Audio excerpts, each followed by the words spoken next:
Good evening. Good evening. Good evening. It is that time. Do I have it playing on my other thing? Yes, I think I do. Let's mute that. Check, check, check. Okay, we're good. Good. Gucci. Nahder's dead, boy. Great to see you. Yeah, I don't think I have those commands. All right, so we have session 4 of the Scales of War adventure Den of the Destroyer coming up real soon. I see many of the players are already here, so let's go see what they're up to. Good evening. Hello. Hello. Good evening. Hello, hello, hello. All right. How are all of you tonight? Very good. Good. Morning for some. Yeah, it's early. All right. Got everybody.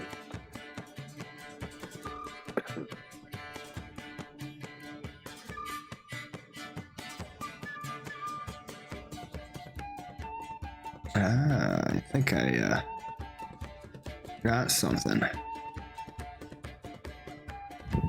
And I'll have to leave slightly early again in order to go to work. I About think 4 hours from now. I think we can probably start ending at midnight. So like a 2.5, 3 hour session. Sounds good to me. Fine with me. I'm okay with that. All right. As long as that works for everybody. Yep, I'm fine with it. It's pretty short, but whatever works for you. As long as we do every week encounters now. Gotta compromise, man. Yeah. Tit for tat. All right, I think I got my volumes working better now.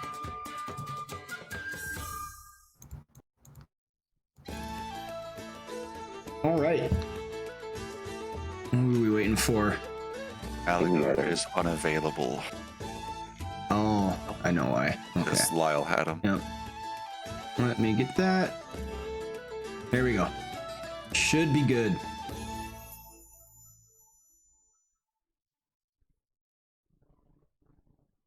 Got him. Nice. Got him. Got him.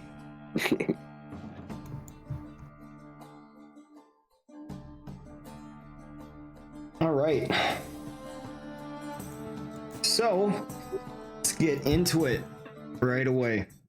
Thank you everybody for coming and being on time, being prompt. We can get into the session real nice and quick like doing that.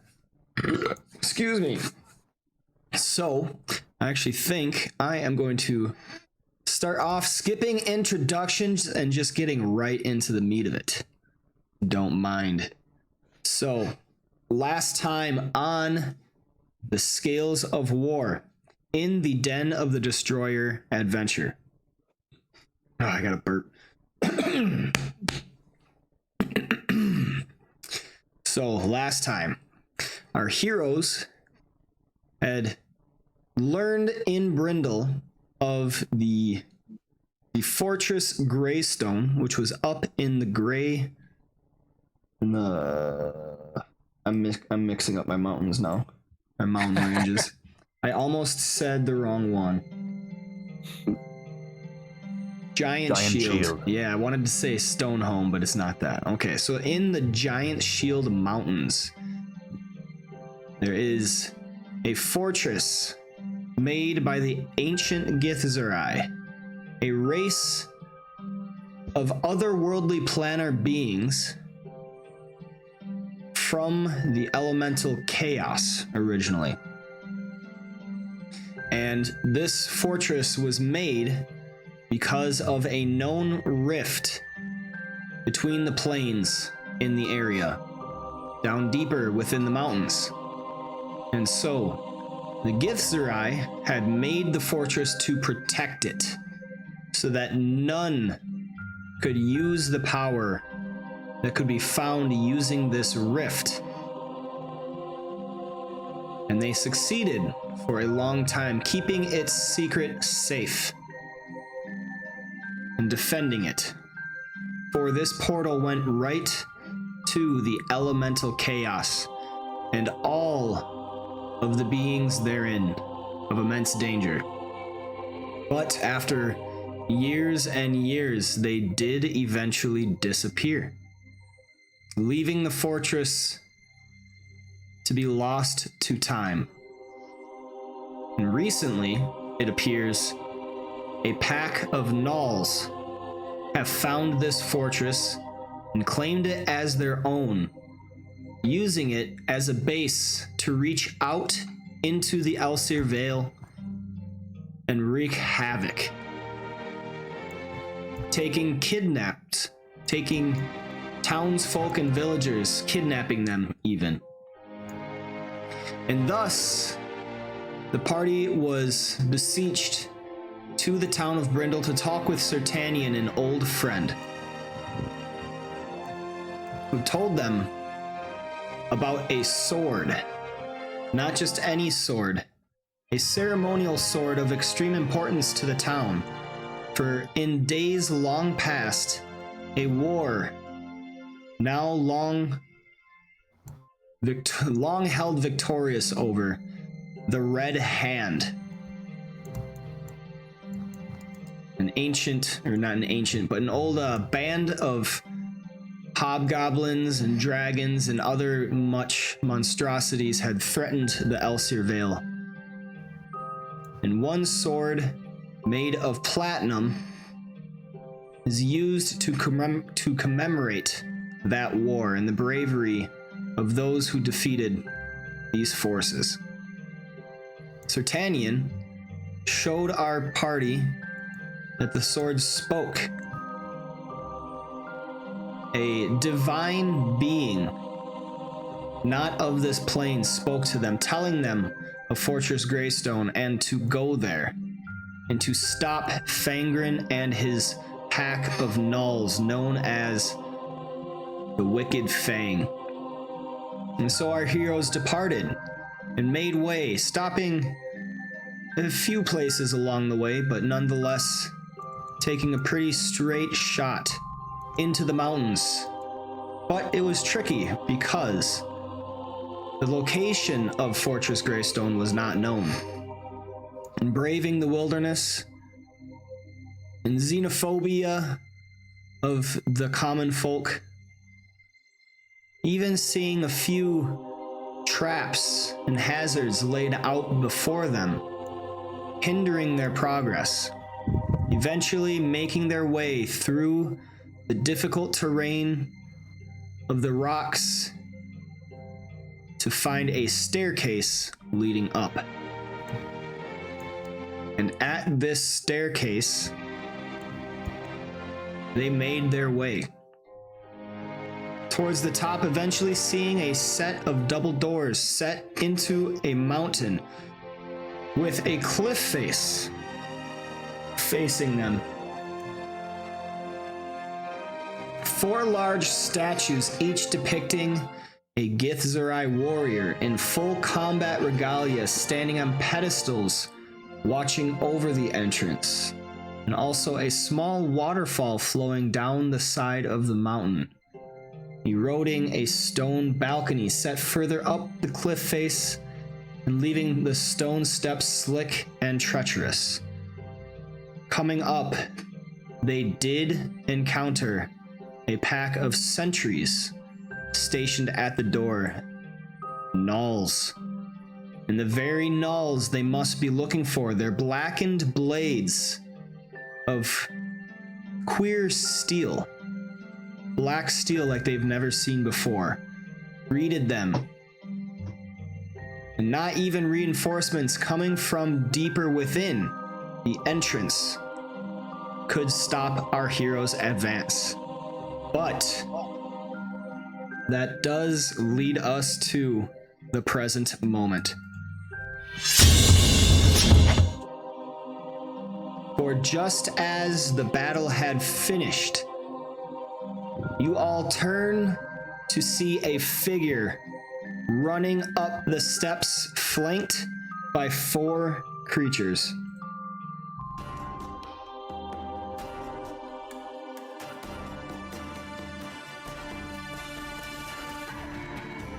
The faint sound betrays footsteps behind you, and you see the elf mercenary Thorn, who you had met previously within Overlook, is attempting to approach unheard.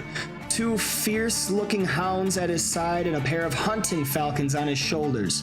As you see him, he snarls a command, the dogs hounding forward as the falcons have taken to the air.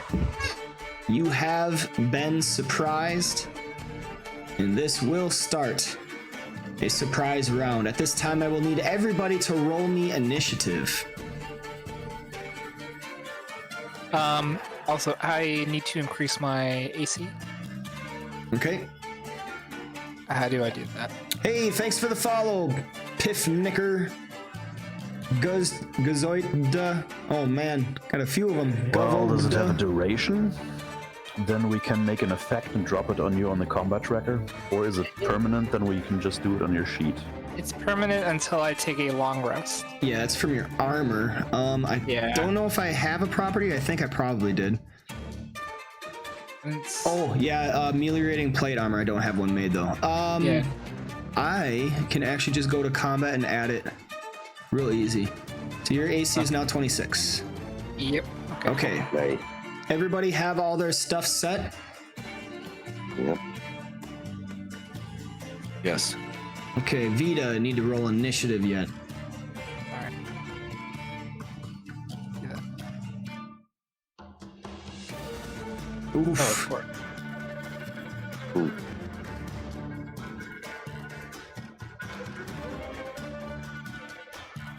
Okay. Gut OPDA. Thank you for the follow. Okay, so starting off, this hound. Do you guys see all the stuff? Or is it hidden from your vision? We see 5 of them. Okay. Just want to make sure, because I think on my end looks a little weird. Okay, this hound is going to run up. Body like difficult terrain or? Yeah, it's difficult terrain. Okay. So 1, 2, 3, 4, and 5, 6. Thorn is going to target Vigor using a minor action. He's going to take out of his pocket a little satchel on his side, this little ball object, and toss it into the air. It goes streaking at Vigor and hits him. Vigor is blinded. Oh. Hound 2. 5, 10, 15, or 1, 2, 3, 4, 5, 6. Unidentified Falcon 2 is flying in the air. I'll actually get them. I know it says feet, but that's squares. So that's actually 10 feet. Let's see. 1, 2, 3, 4, 5, and 6 to get there. And then this falcon. 1, 2, 3, 4, 5, 6 to get there. And we start at the top of the round. Unidentified Hound 1. 1, 2, 3, 4, and 5 to get there. He's going to target Osiris. Ooh, bastard. Biting at him. Osiris, you feel these jaws clamp on your calf, and you are hit. Taking 11 points of damage, and you are marked until the Ironwood Hound's next turn. And this takes us to Thorn once again.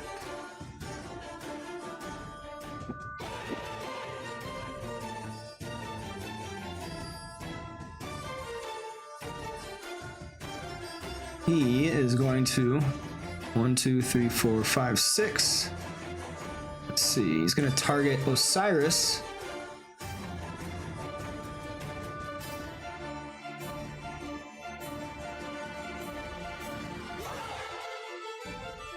He's gonna use Gripping Net.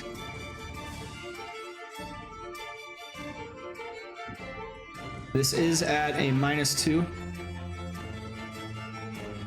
By the way, Vigor, you do get a saving throw. If you want to roll that.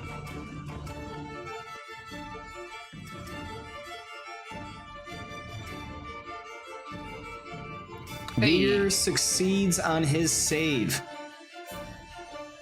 And Osiris, you see a net come out through the air, wrapping around you. You are restrained. And then Thorn is going to shoot both Vigor and Osiris with a hand crossbow. He gets 2 attacks. This guy. Wow. Both are hit.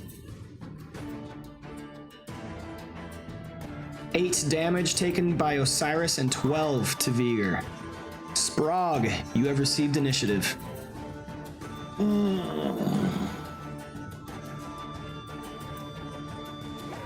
Right. So let's go ahead and use these Boots of Elvenkind over here. Moving down the steps is just normal, correct? Down is normal, yes. Okay.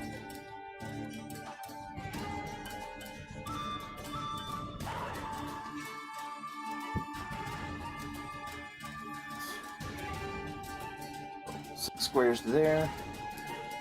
And then we are going to charge Thorn.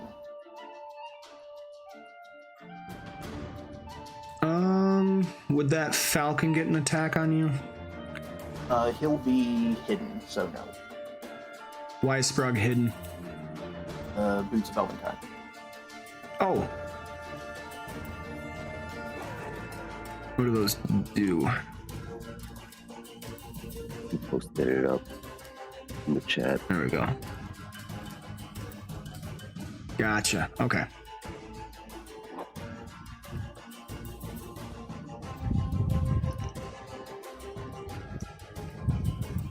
That's doing the move.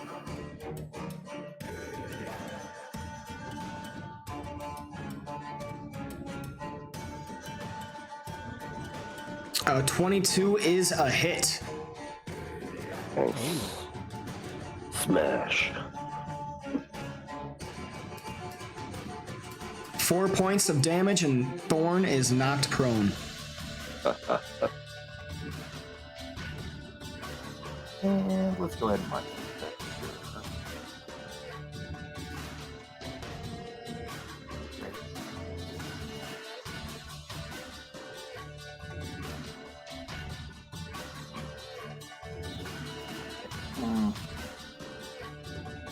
Weird. Is Sprague supposed to be next to him? Yeah. Yes. Okay. It's not on my... Yeah, It's a he's bit not laggy. Might be a little laggy. Sprague's there.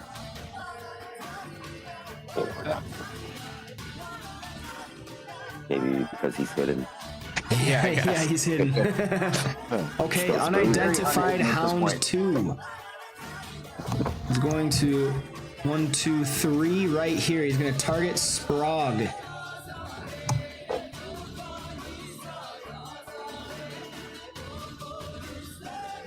And try to drive him back. That is a miss. Vigor, you've received initiative. Alright. I'm gonna do Thunder Wave right there. Okay. Oops, that was the wrong one. Go ahead, roll again. Using the right ability. Yeah. That is a hit. Vigor claps his hands together and pushes out as a surge of thunderous energy smacks into the unidentified falcon, pushing him 5 squares. Or is it your wisdom? It's 4, right? Yep. 4. 1, 2, 3, and 4. Alright, and then I'm gonna move up here.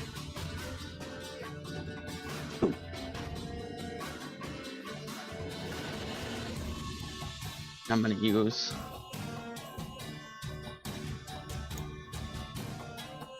no, I won't do that. That'll be my turn. Okay. The unidentified Falcon 2. 1, 2, 3, 4, 5, and 6. Gonna double move. 1, 2, 3, 4. Get right there. Osiris, you have received initiative. So them birds are just 2 feet above ground. They are 10 feet. It says feet, but that's for like 5th edition. 5th edition measured in feet. 4th edition is measured in squares, so it's 2 squares. So 10 feet. Can I identify this hound? Go ahead and make me an Arcana check. Ooh. Magical beast.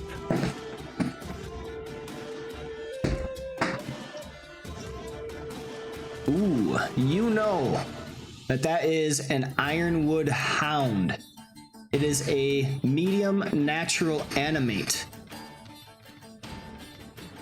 And it has a bite attack, which can mark targets, as well as an ability that allows it to drive targets back.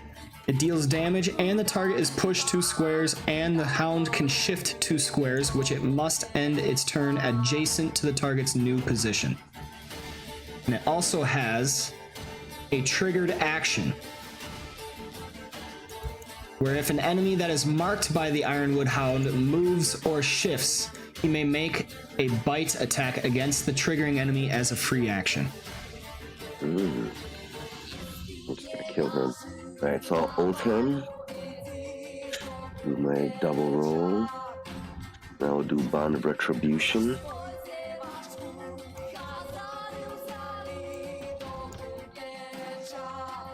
That's a hit. 13 points of damage. As your blade cuts into this hound, you hear as a bond is formed between you and it. Can I do a saving throw? And then end my turn. Do you have? Oh yeah, you're restrained. Yep. End your turn and go ahead and roll a saving throw. Turn. So, alright, there it is. Yes. You succeed and are no longer restrained. You manage to pull the net off of you. Get off me. All right, the falcon will now go. Will fly down and attack Sprague.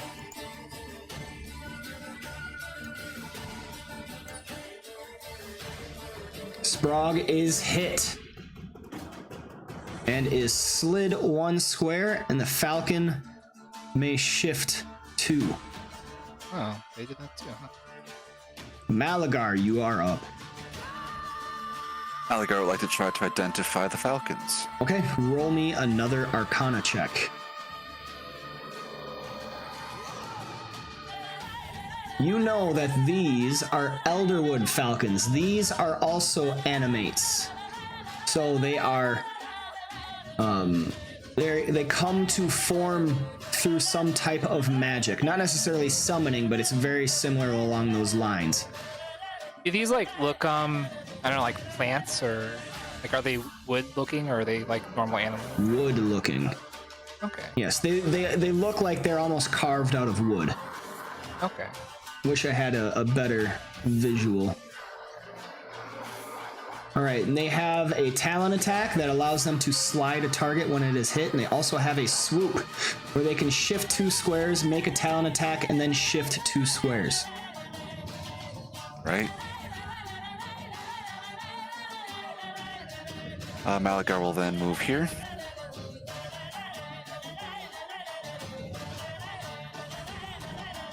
target the Falcon with a ranged basic attack. All right. That is a miss.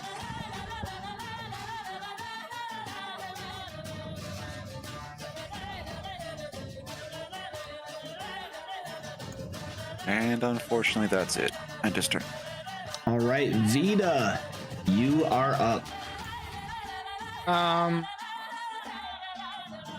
Sprog, does your mark do anything if you're not adjacent to the marked target? Other than just giving them a hit penalty, no, not really. Okay. All right. I'm going to use. Vita clutches her her amulet and draws on its power. I'm going to use my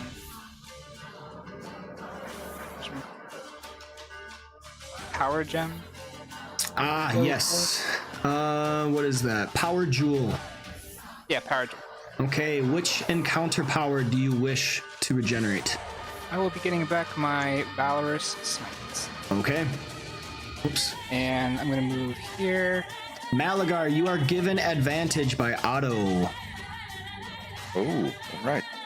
Thanks, Otto. And I'm going to hit this Ironwood Hound, or try to at least, with said Valorous Smite.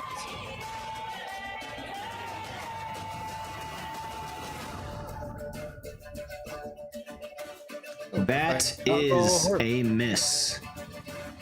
Fortunate. That's everything for me then. Oh, did you ever look at my attack bonus? I think I forgot. It doesn't matter. You're using your Crusader's Warhammer, right? Yeah. All right, Guy, what do you got? Well, I'm going to shift back here.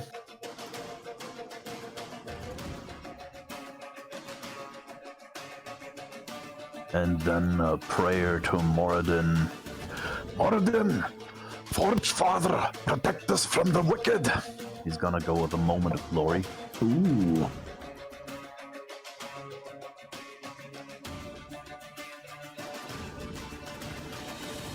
Two hits.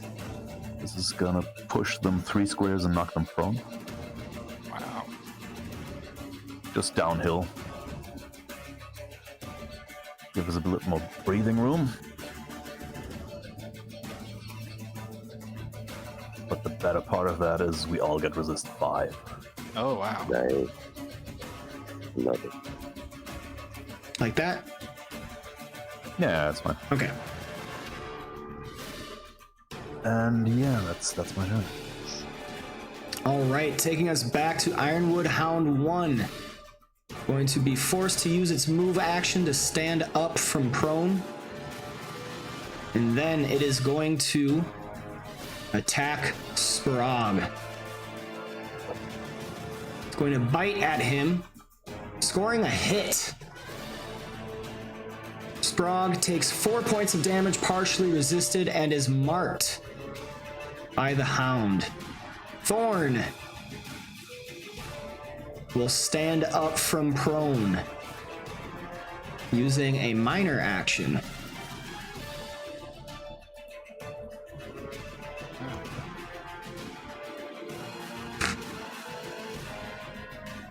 And then he, let's see.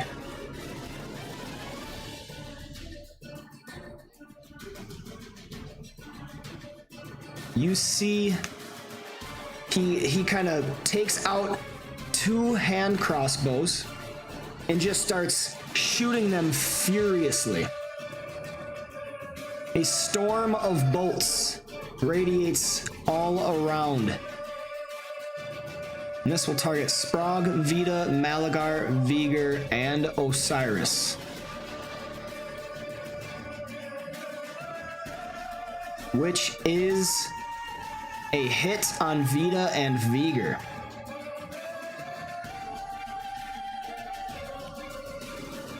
This deals 15 points of damage to both of them. And then that should trigger my Sensory Retribution and my Bond of Retribution. So he should take damage and it should increase my... sensor of retribution? I think the sensor has to hit you, but the bond of retribution does go. I'm gonna use my item power to robe of contingency. Oh, you're right. Yep. So it would just be the bond of retribution. Okay, hold up, Vigor.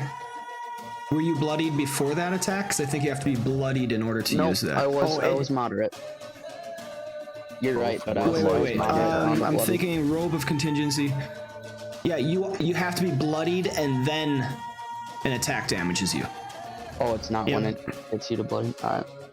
It's not when you get bloodied by an attack. You have to be bloody and then the attack has to damage you. All right. I see. Did you get that damage, Osiris? Hold on, I have to deselect. Okay, and then I just... That doesn't go to Thorn, that goes to Ironwood Hound. Oh, I thought it goes to the guy. Nope, you made a bond of retribution on the Hound. So it goes, whenever you get damaged by an attack, other than that Hound, the Hound takes damage. Okay, So I'll go ahead and drag that on, no worries. All right, Okay. so you see as this bolt storm comes swirling around, you're able to dodge it, Osiris, but your strong faith has caused the wicked harm in response, and you see the Ironwood Hound take some extra damage. Alright. All right, then Thorn is going to run down here. 5, 10, 1, 2, 3, 4. Let's get right there. Sprog, you're up.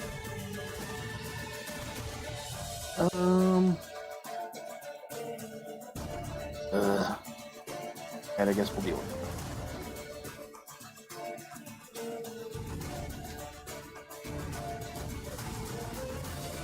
So we will start off with... That is a hit. Reaching onto its snoot. Nicely done. Sprog just grabs around the Hound's snout. You hear Nice. Let's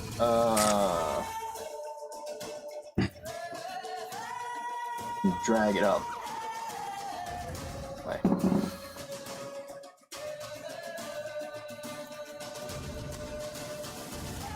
All right. I think the Falcon will get an attack on you. That one is 2 squares high, isn't he? How tall is Sprog?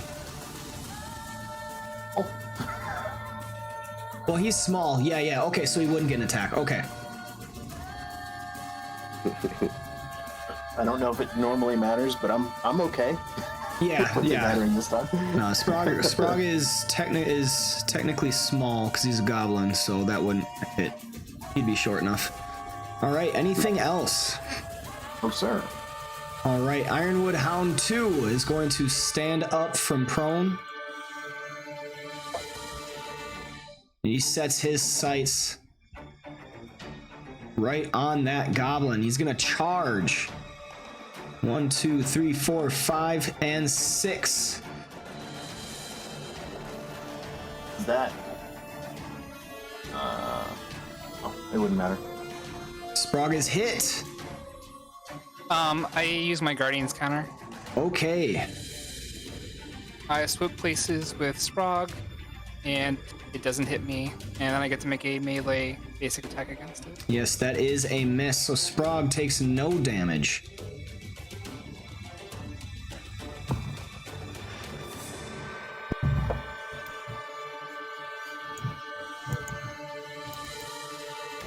And in an instant, you see the tiefling phase out. And hers and the goblin's forms reappear in each other's spaces.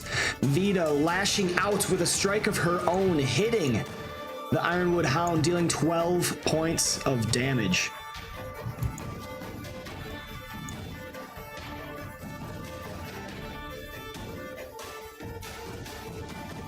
Does that use your reaction? Yeah, that's an interrupt. It's my immediate interrupt.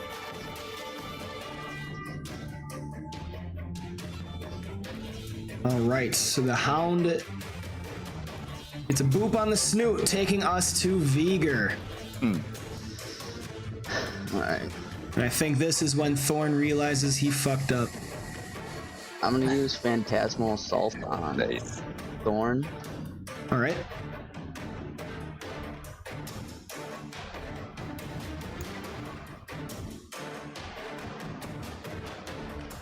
That is a miss. Oh. And I'm gonna use one of my action points. And I'm gonna cast Fireball Yep, I thought so. right there. All Will I right. hit the Falcon too or no? Yes, you hit the Falcon as well. Okay.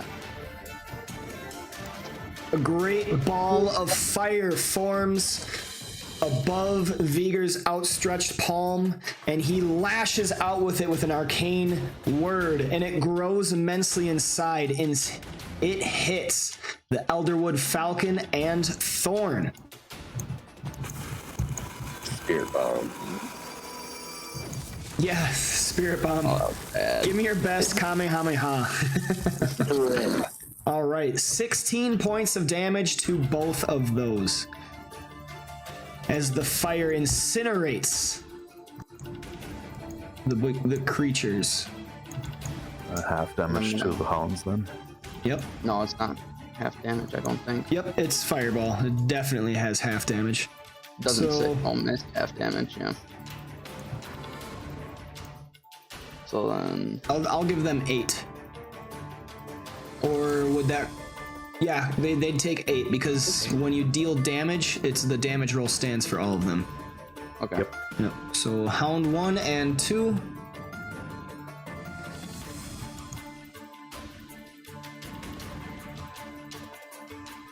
All right. Anything else, Vigor? I'm just gonna move right there. Okay. And my turn. Elderwood Falcon 2. Shift. Talons go raking across Sprog, but Sprog is able to step down, ducking underneath. And the Falcon shifts 2 away. Osiris, you are up. Can I identify Thorn or? Yeah, you can definitely try to learn more. Let's see. So you do know who he is, but if you want to learn more of his abilities, why don't you... What do we got? Give me an insight check.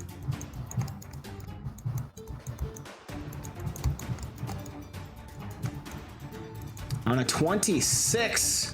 All right. You know that Thorn is an elf, so therefore he has the trait Wild Step, which allows him to ignore difficult terrain when he shifts.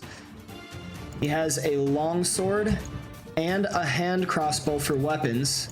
He can shoot the crossbow twice. And he also has a bolt storm attack, which he used, and that is an encounter, so he won't be able to use that again. He has the use of a net, which can restrain foes, and he also has pepper bombs that can blind foes.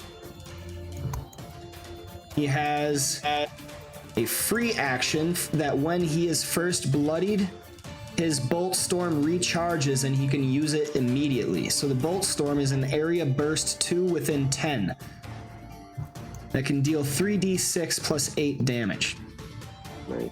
He has Elven Accuracy, so he can re-roll an attack roll and must use the second roll even if it's lower. That is an encounter. Lastly, he has a triggered action called Retaliatory Shot.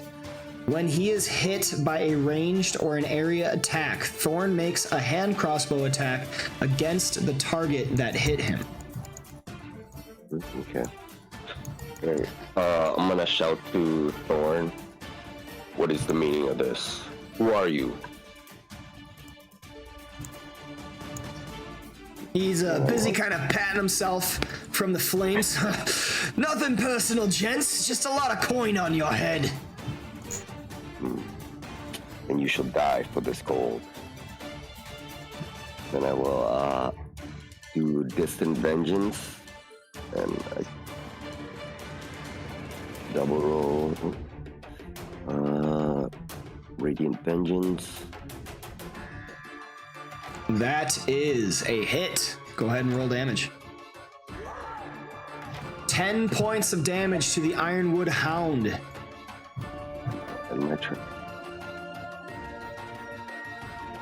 All right.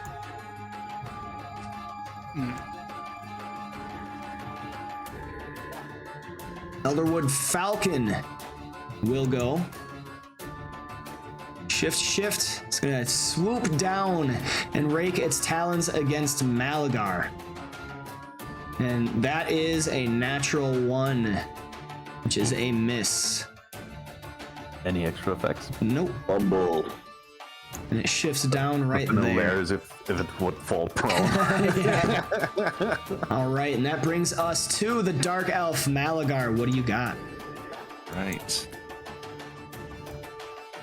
So would the falcon be adjacent to Osiris? Yes. Okay.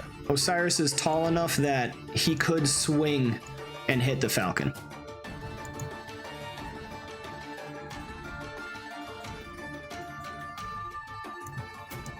And then I think Malagar is going to move here. Target the Ironwood Hound with a clever strike. All right.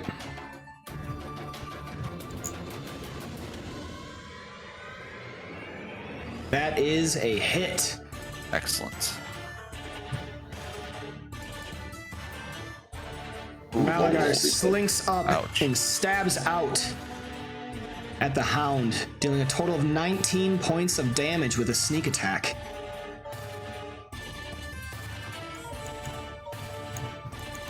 I think that's it for now. Okay, Vita, you've received initiative. All right, I guess I'm just gonna try to hit. Let's go. Is Hound 1 marked by Sprague? I'm sorry, what was that? Is Hound 1 marked by Sprague? No, that mark fell off, I believe. Okay. He doesn't have the marked on him. Oh, should. Sorry. Oh, okay. So then I yeah, guess I- he would be marked by Sprague. He is also grabbed. Okay. Alright, then I'll hit Ironwood Hound 2 with an Ardent Strike. Or try to, at least, if I can roll.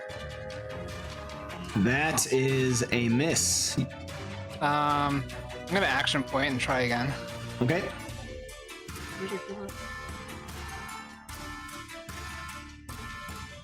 Oh my goodness, dude. Automatic miss with an effect. You fall prone, Vita.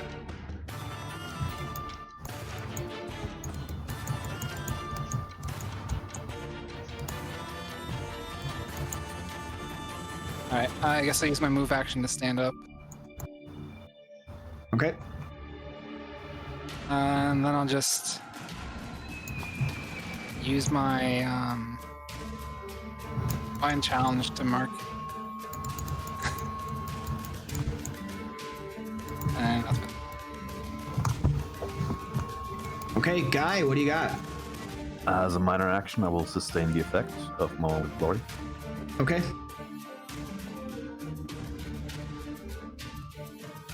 Then I will move over here.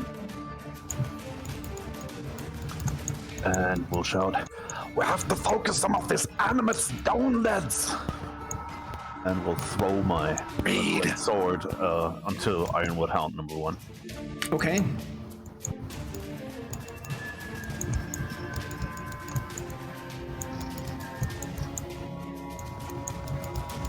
That's a hit, dealing 16 points of damage, end over end, this greatsword smacking into the Hound. And that's my turn. All right, Ironwood Hound 1 is going to go now. Up close and personal, Sprog is grabbing onto its snout. It is going to attempt to rip its head free and bite at him, making a bite attack against Sprog. 15 turned to 28 is a hit. And to be fair, his hand was right there. Yeah. He's biting the hand that feeds, dealing 4 points of damage to the goblin.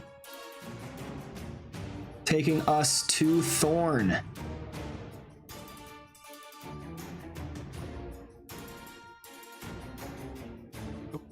All right. I did not mean to do that.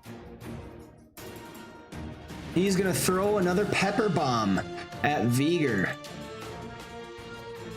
And that is a hit. Vigor is blinded once again. And then it's going to attack Sprog and Malagar with his hand crossbow. And that hits both. They take a total of 2 points of damage to the Dark Elf and 7 to Sprog. He's just going to step up 1. Sprog, you are up.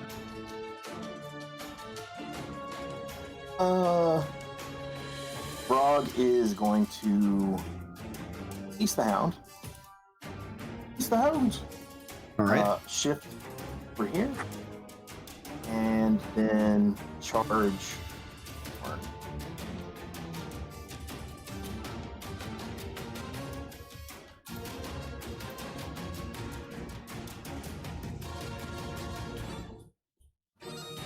That's too much.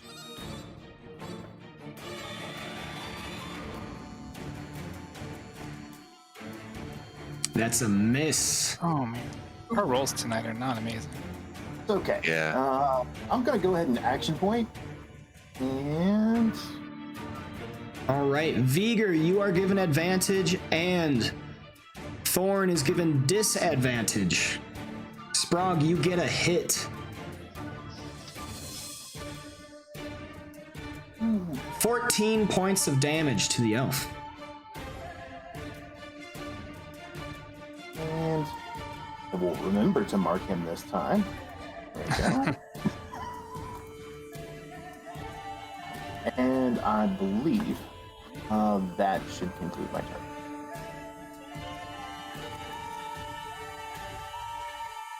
All right. So Vita, you should be at plus 12, I believe, for your attack.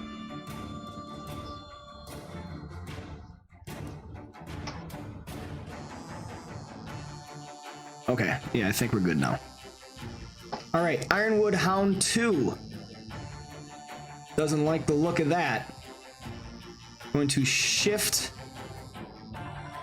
over here and attack Sprog, attempting to drive him back. And he is hit. So Sprog, you take 4 points of damage and you are pushed 2 squares. 1, 2. 1, 2. And you are marked. Hey, Vigor. you come with us? Oh yeah, because he's grabbed. What did I rule on that?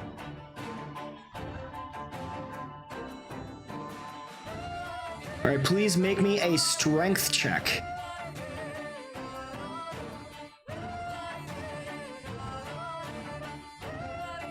That is insufficient. The grab is ended. Vigor, what do you got? I'm gonna use second wind. Okay.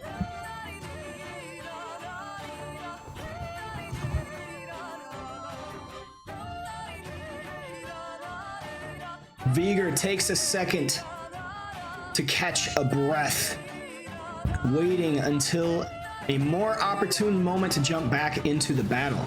And his defenses are up. And then I'll just end my turn in do my saving throw. Okay. Elderwood Falcon. You save and are no longer blinded. Elderwood Falcon 2. Going to swoop in and attack Sprog. And it misses, and it's going to continue its flight. And Thorn says, having some fun with my beasties, huh? Osiris, you're up. Shift over here. I'm gonna double roll and do distant vengeance. All right. That's a hit. A bolt of brilliant light comes streaking out of Osiris's outstretched palm, crashing into the creature. Its form disintegrates, turning into a small, diminutive wooden figurine. And then, I will target this falcon and now I'll open. Okay. And my turn. That takes us to that falcon.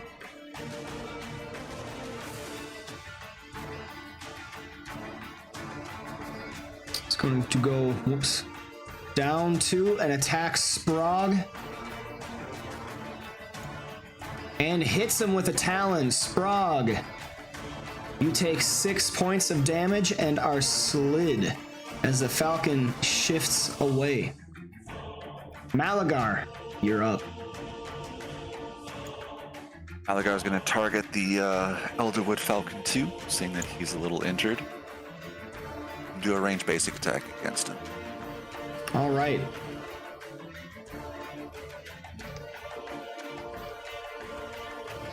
That's a hit. Nice.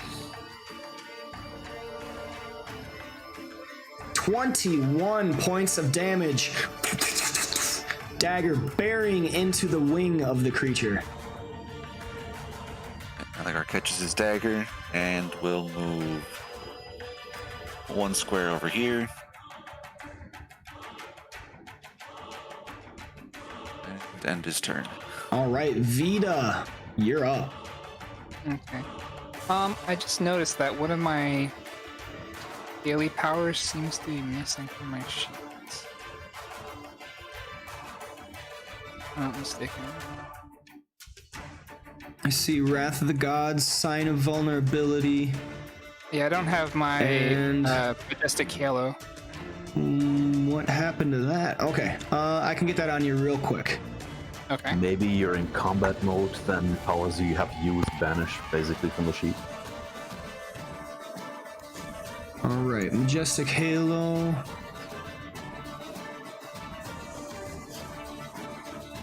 Yep, that should be good. Okay. All right. Yep, it's on. All right, I'm going to lay on hands myself. Alita slaps herself across the face, healing herself for 16 points of health. All right, and then I'm going to move over here. All right, you will take 2 attacks of opportunity. Now let's go. Thorn. Well, he has his hand crossbows out.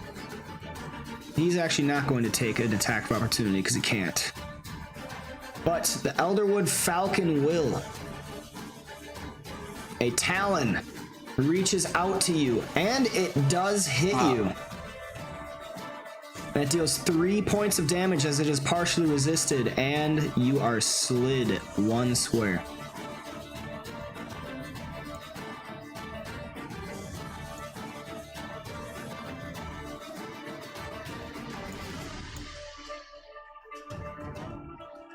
Alright. Then I will hit this guy with my Majestic Halo.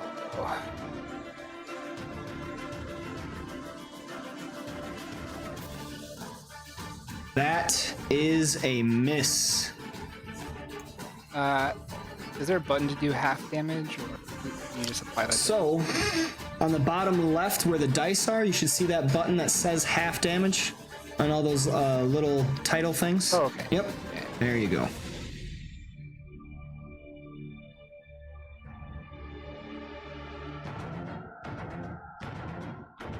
All right, 7 points of damage to the Elderwood Falcon, and until the end of the encounter, any enemy that starts its turn adjacent to you is subject to your divine sanction until the end of its turn. Vita lifts up her hammer, and a halo of radiant energy appears above her head, cascading around her. She swings, but the sheer force of the hammer causes damage to the Falcon, even though she misses a direct hit. Ah, yes. And that's all for me. All right, Guy, you're up. All right. Gonna go closer.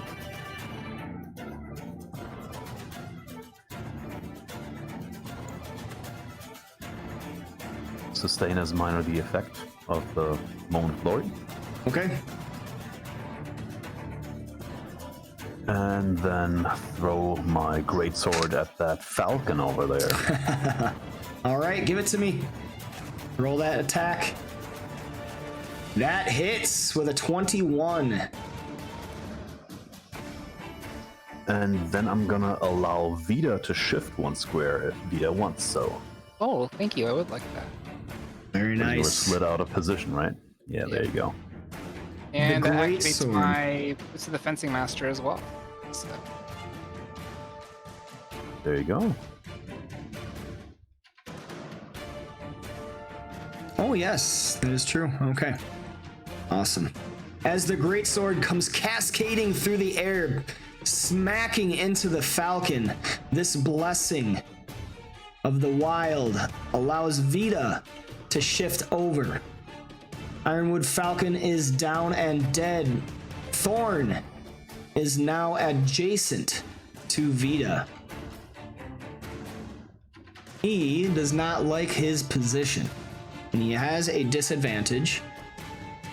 Let's see. He is going to shift back 1, and he is going to target Vita and Sprague. We'll do the one against Vita first. He has disadvantage on this roll. And this attack from his hand crossbow. And that misses. The one against Sprague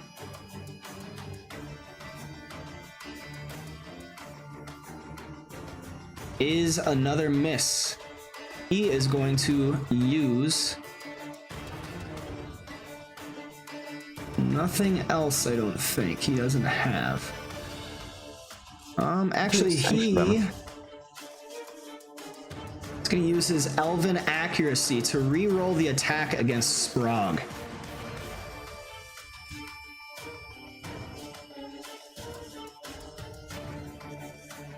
And it is still a miss. That's all he can do. Goblin Man, what do you got? Does he get sanction damage? does that count as me being targeted as well? How does that work? So It has to be an attack that doesn't include me for me to sanction them. So. he's making 2 separate attacks. So yes, that would proc the sanction damage. Oh, in that case, yeah. Here's my sanction. That's why he missed. The brilliant divine light shining in front of his eyes as he is attacking, ignoring the sanction placed on him by the tiefling paladin. Shines a little too brightly. 7 points of damage, and Sprague, you are up. Right. Since everybody cleared out a path for me. 2, 3, 4, 5, 6 there. And All right, you will proc an attack of opportunity by Ironwood Hound 2. you should be able to avoid him. Like, he goes straight up 1 and then up and to the Then left. do me a favor and move your movement this one square at a time so I can see? There you There we go. go. Okay. 1, 2, 3, 4, 5, 6. All right. Got that. Now, yeah, we're gonna leave it going. If that's what Sprague do. All right. A charge ignores all attacks of opportunity because of the berserker leathers he is wearing. Berserker hides. Sprague barrels into the elf on the stairs, but misses. We're gonna mark it. Did you have +1 from the charge? Well, I did, but that So that should be a And 19, I think. versus his 42. Yep. Okay. Yep, that's still a miss.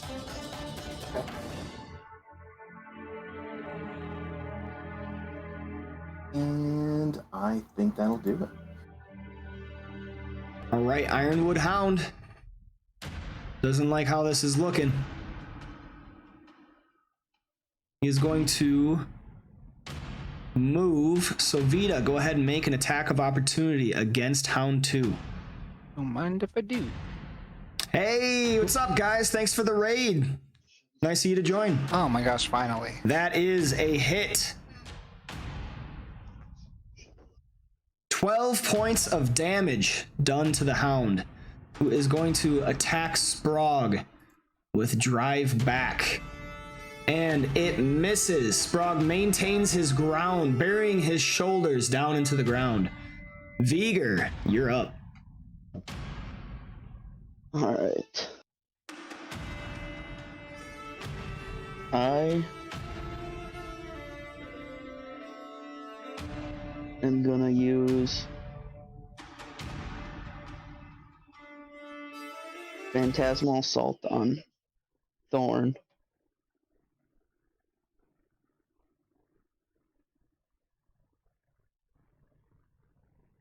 Nice. That's a miss.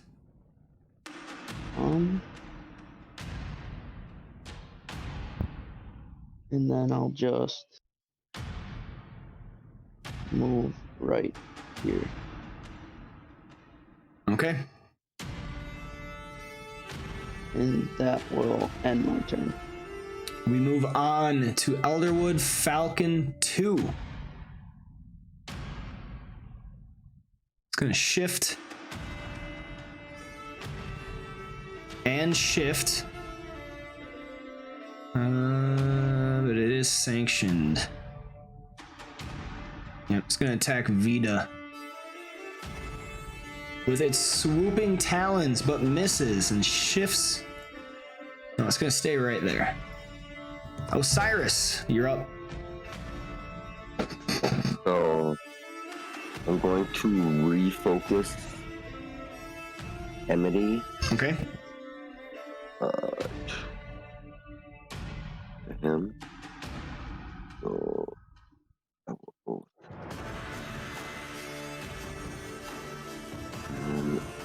Does he grant combat advantage because he's sanctioned? No. No. Oh, fair enough. That'd be OP. Tight. Alright, then I will double roll. That's a hit. Another bolt of energy comes flying through the air, hitting the Elderwood Falcon. And I will closer. A wooden figurine clatters to the stone steps, and you see Thorn grit his teeth. And my turn. All right, Elderwood Falcon 1 swoops in and rakes talons at Sprague.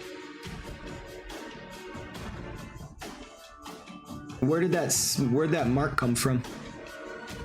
My halo. Oh yeah, Majestic Halo. Okay, so that is a hit. You get to do damage to it.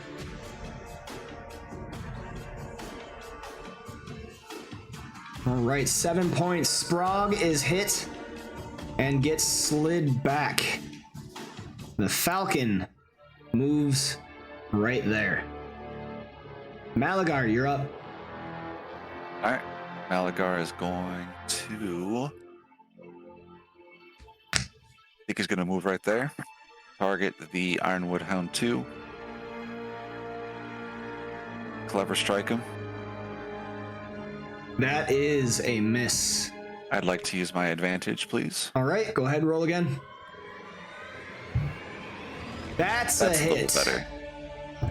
Them damn advantages, I tell you. Yes. Nice reroll. 29 points of damage as your dagger buries into the shoulder of the wooden hound. Excuse my burp. You're right. I think that's it for my turn. All right, Vita, what do you got? All right, I'm gonna shift over 1. And he is okay. I'm gonna try to hit Thorn with an enfeebling strike.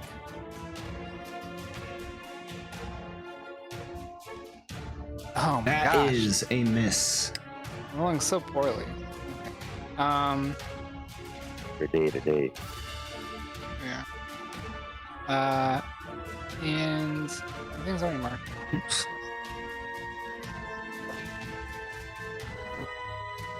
Get my boost after. And that's all I got. All right. Pretend those are the figurines, by the way, that I just dropped. All right, Guy, what do you got? Minor sustained moment of glory. Okay. Then I'm going to move here. And I will attack the Ironwood Hound 2. And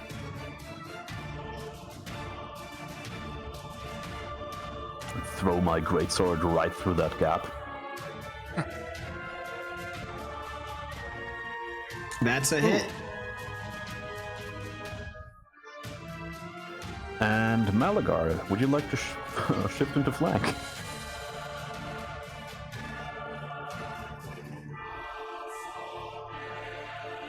Malagar? Malagar? What was that? Sorry, I didn't catch it. Would you like to shift into flanking position? I think I would. Yeah. Go right ahead. All right, Thorn. What has he got?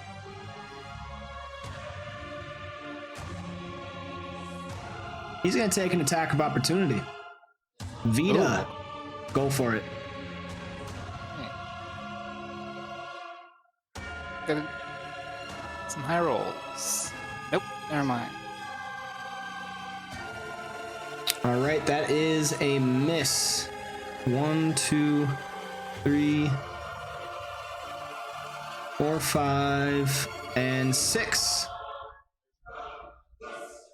It's gonna target Malagar and Vita. Man, he is not getting his recharges. I'm okay with that. All right, hand crossbow attacks to both. Vita is hit. Malagar is missed. Go ahead, deal your divine sanction for the attack on Malagar. Vita, you take 5 points of damage, partially resisted. Sprague, you're up. Right.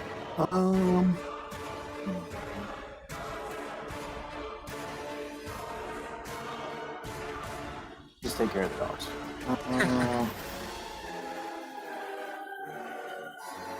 That is a hit. Yeah. Right, hang on. I got a thing. So Sprague is allowed to shift his speed, so we're going to shift over to here. Wow.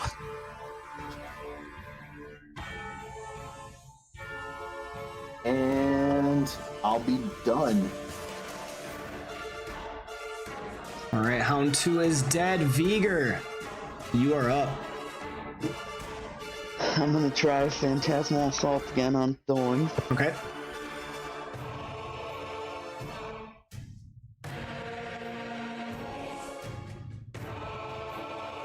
That will be a hit.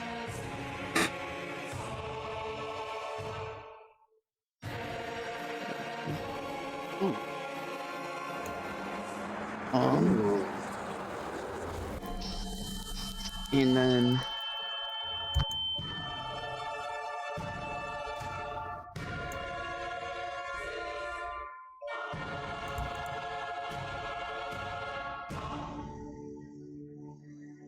I'm gonna use an action point Okay. and use fire burst right there. All right. Another burst of fire surrounds the area Thorn is in, cast by Vigor. That is a miss. Well, good news, miss is half damage. That's your second daily. No, it's That's an an encounter, encounter. but it deals half damage on a miss. What? Yep. Wizards, seriously. Wizards. Ooh, not bad. 8 points of damage as it is halved.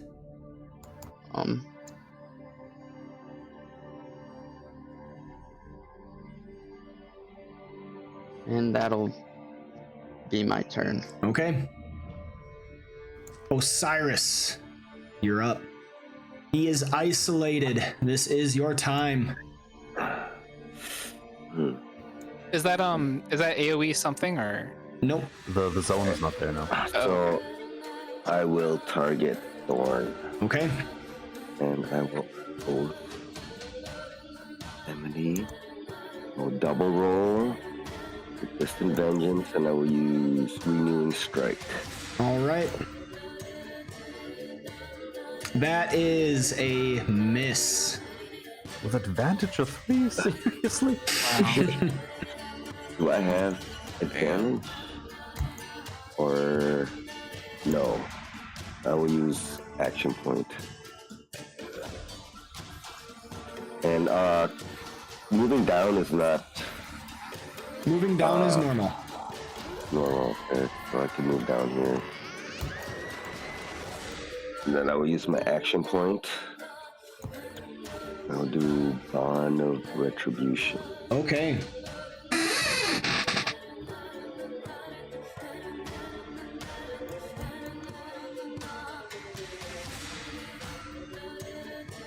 Yeah.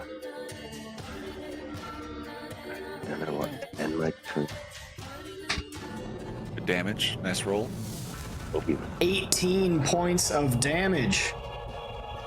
Elderwood Falcon is going to attack Sprog with its talons. And that is a hit. So Sprog is slid over and the Falcon shifts 2.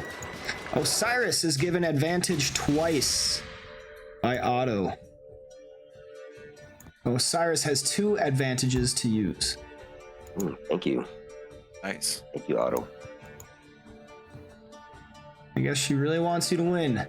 Malagar, you're up. Aligar is going to shift here. Target the Falcon with another Clever Strike. All right.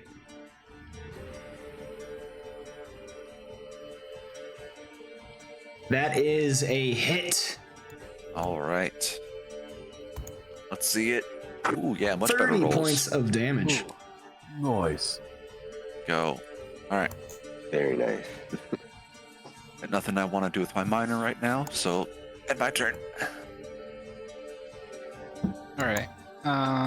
3 points away from max. Ooh, advantage given to Malagar. Man, I need to turn up the cost for advantages. No, don't. Yeah, I like them. Keep it All low. right, the Falcon will take an attack of opportunity against you. Sure. And that is a miss. All right. Vita moves to flank, and she's going to attempt to hit him with another enfeebling strike. Okay. Oh my That goodness! is If I a can roll above a miss. 10.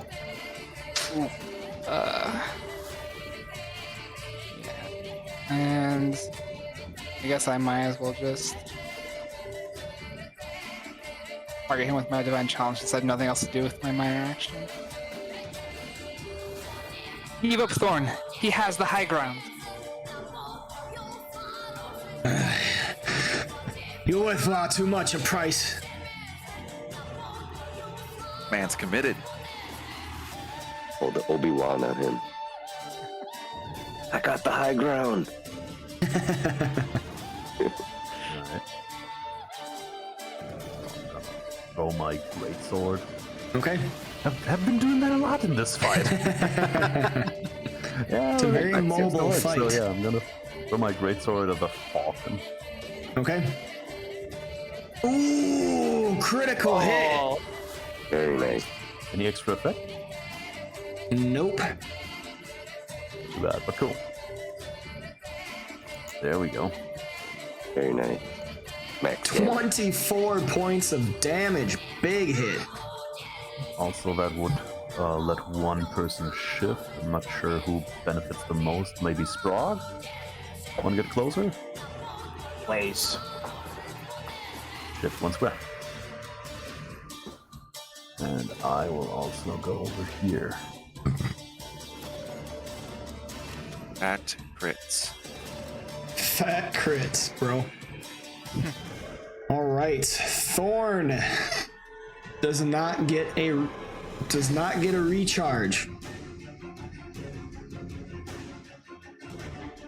He is going to drop one of his crossbows to the ground and take out a longsword.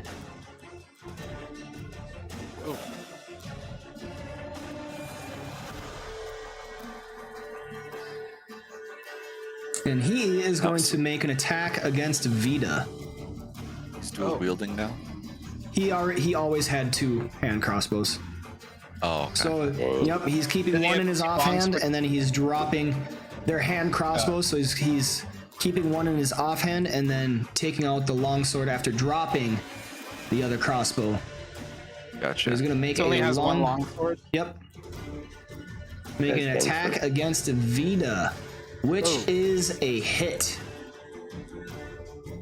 Vita takes 4 points of damage, and he is going to shift up and away.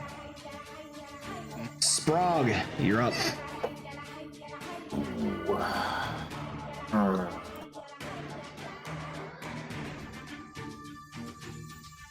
So, Sprague is going to go over here. Hey, how's it going? Doing Vita. And then we're gonna charge this Thorn. All right.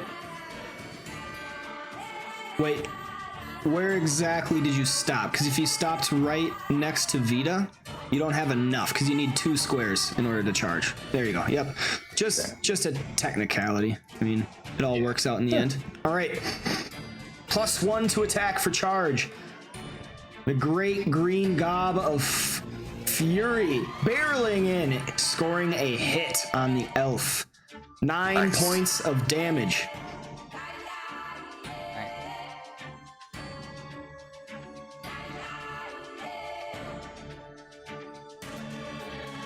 He thought he was gonna do something with that sword. Thorn gets smacked and cries out, "Falcon, get them off me!"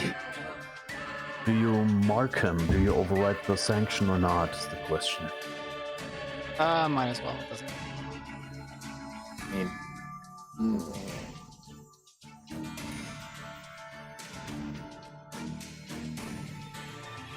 If you, yeah, you did mark, so that would override. Okay. Oh, the mark was applied by Vita. Did you want to mark him, Sprague? yes, please. Okay. Viger, what do you got?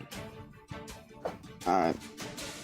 I'm gonna use Phantasmal Assault on Thorn again. Okay. That is a hit. And that's my free One action. away from 20. I'm going to raise Mercuroc's orb in the air, and I will deal an extra 2d6 on this attack. There you go. Oh, wait. Nope. Wait, nope, that's not how I do it. Though.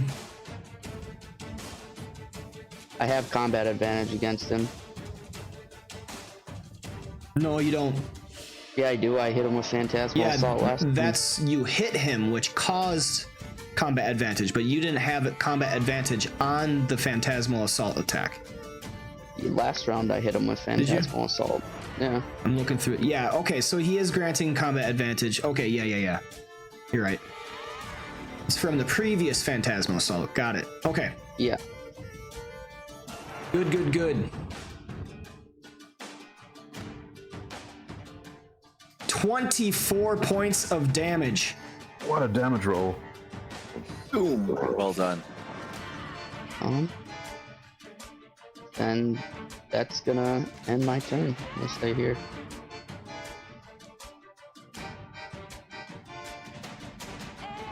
All right, that takes us. Wait, Thorn is going to use his reaction to shoot at Vigor with his last hand crossbow. Where is it?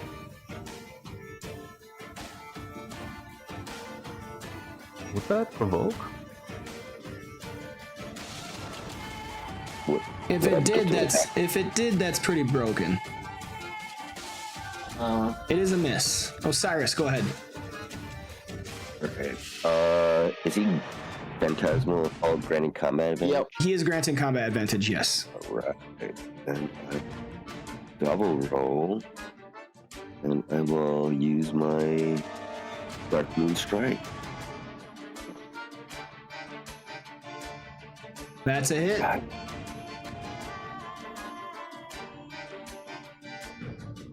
$20 points of damage. Rolls there too. Nice job. Alright, thank you. All right. Much longer. Elderwood Falcon. Shift. And attack Sprague with a Talon. And it cannot. Ooh. Shift. Malagar. You're up. All right. Malagar's going to try to finish off that Falcon. Move here. Form a phalanx with the rest of his allies now. Yeah. Clever strike. Oh, That is a hit, even so, with the 3. yeah.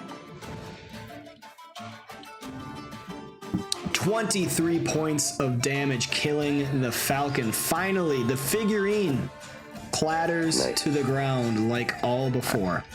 And I'm actually going to use my action point, target Thorn, and do Dazing Strike on him. Okay. Big old wall of bodies. Another hit. 14 points of damage. And he is dazed. And my turn. All right, Vita, what do you got?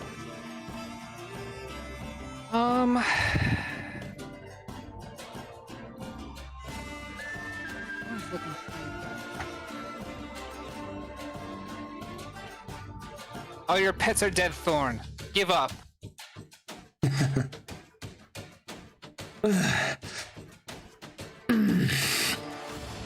Tell you what.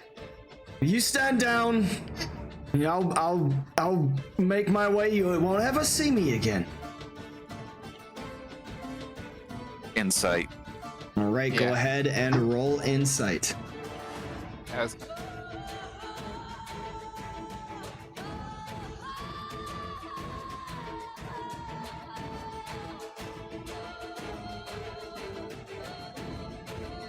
All right.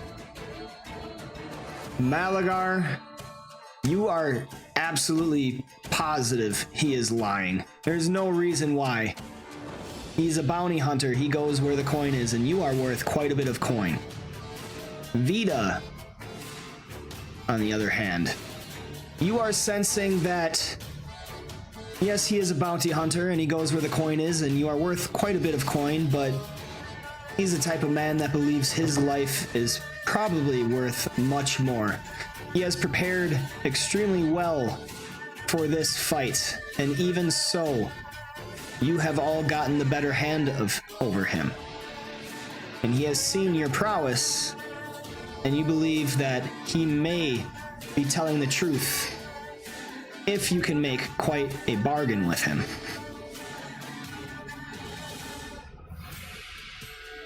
You're not really in a position to make deals, Thorn. You're going to tell us who has the bounty, and then we're never going to see you again. I would think it's pretty apparent enough who has the bounty onto you. Vito looks at the others. Do they seem to know who has the bounty on them? We need to hear it from your lips. Lad, don't have such a belly, anvil made of jelly, you stupid bounty hunter.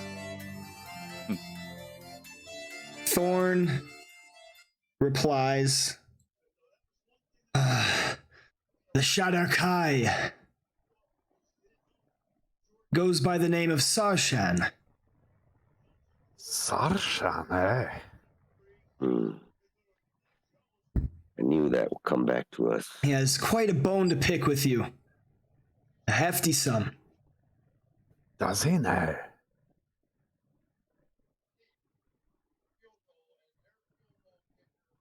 All right, we are in initiative order, so Vita, what are you doing? Are we gonna let him go? Definitely not. Vito looks to see if the others are putting away their weapons or anything. They tried to kill us. The first thing is to knock him unconscious, if anything, and then bind him up, and Yeah. and we can talk and decide. All right. Well, Sure, he's not gonna stop. I mean, I said I'd stop if he gave up though. Like Vita like moves over to stand over him menacingly, and Sprock has a mark, but I don't want him to attack Sprock, so I'm gonna mark him with my Divine Challenge. All right, battle continues. I don't want any funny business, Thorn. If you're true to your word, go. What are you doing? He's clearly lying. No bounty is worth dying for. I'm not so sure. No truer words have ever been spoken. That's all Vita has to say on the matter. All right, Guy, what are you doing? I'm sustaining the effect, Okay. and I'm gonna move over here.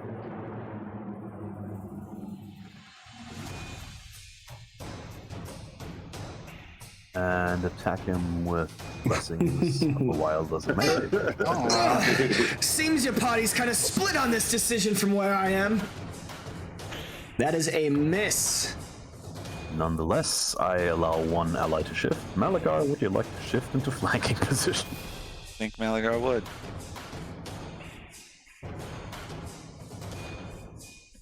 All right, Thorn stands up from prone as a minor action. He's dazed. Yeah, you can do that. Yep. Saying that's can't his do turn then. anything else.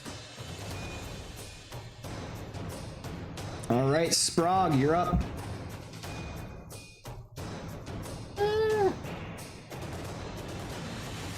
So he's dazed, which means he can't make opportunity actions. Correct. He can't anyway with That's correct. Phantasmal Assault. Yeah. Oh. He's just gonna, like, back away over here. Then go running at him again. You see Sprog just like back away without turning, lower his head, charge forward. Flanking, dazed, and phantasmal assault. That is a That hit. just needed to hit. 9 points of damage to the elf. Down he goes again.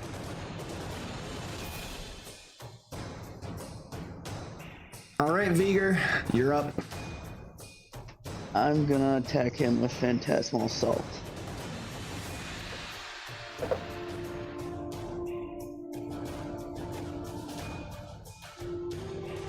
That's a miss.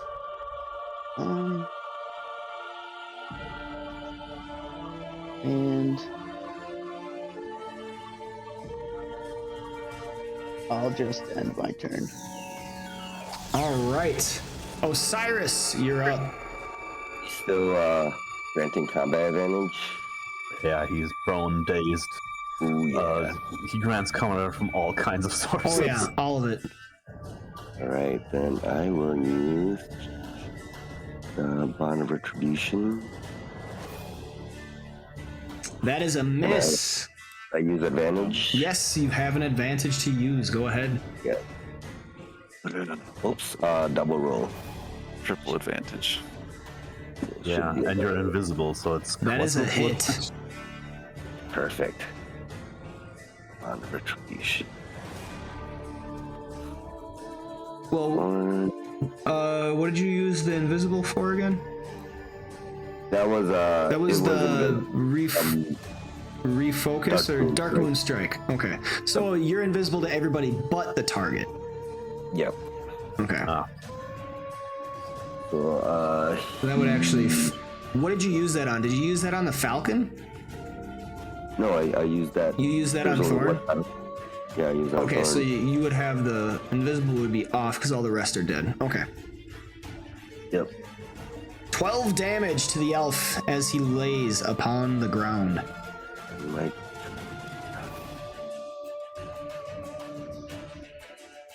Malagar believes this dude's lying and is just going to come back to bite us later.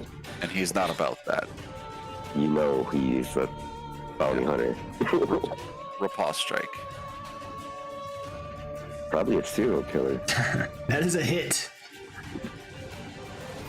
I mean, are all adventurers kind of serial killers? 22 points of damage. He is now bloodied. But because That's why we don't want the competition. Because he is dazed, he does not get to use his desperate bolt storm. Vita, you're up. He's now no longer dazed.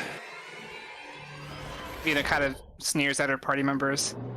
I have no taste for beating someone that's defeated. She begins walking over to the other entrance to make sure gnolls aren't going to crush their party. All right. Noticeably, you see Thorn does not take the attack of opportunity against you. I mean, he can't, but... Huh? I mean, he can't, but... Why can't he? Dazed. He's no longer dazed. no longer No dazed. longer after Malagar's turn. He missed the Phantasmal Strike. Never mind. No, dazed Yeah, was I from. missed it. It was from Yeah. No, I thought Malagar. Phantasmal Strike, but he missed it. Yep. So he kind of wakes out of his stupor, sees the paladin, and there's a little sense of honor among thieves about him, I guess. All right. Anything else, Vita? Nope, she's just gonna start heading to the door to make sure gnolls aren't coming to attack him. All right. Guy, you're up. Alright. I will sustain the effect as a minor. Okay. And then I will walk over here. Provoking as well. Just seeing if he wants to take it. He is. Frickin' trickster. What do you No. mean, trickster? You guys kept attacking him. Why would he stand down if you guys keep Oh, yeah. attacking him? Absolutely. And then, since he's still fighting, I'm going to attack him again. Okay. That is a hit. Non-lethal, in case it matters, non-lethally. Okay. 13 points of damage. And one party member can shift. Sprock, would you like to shift since you would like to charge? No. Okay. You might want to offer that to somebody All else. right, Thorn gets to go. Does not recharge. Gonna stand up from prone using a minor action.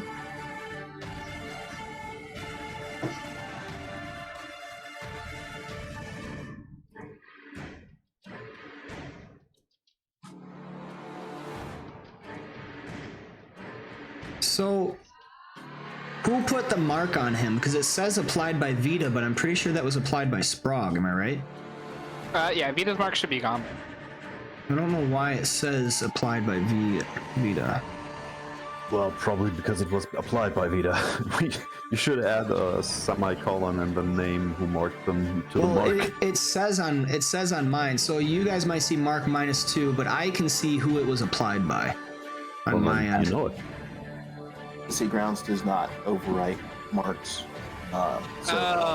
When I try to mark, it just says, "Oh, hey, they're already marked." Okay. So That's he is probably wrong. marked by Sprog. He is going to attack him with his longsword. If my stuff doesn't freeze, and it doesn't, that is a miss. So he still has movement. He is not going to move. Sprog, what do you got? Aw. He's already decided he's not going anywhere. I feel like, we'll just help him in that Well, decision. he's taken his time studying you, so he knows that he's going to get attacked by the fighter. Grappling strike, that is a hit. 17 points of damage.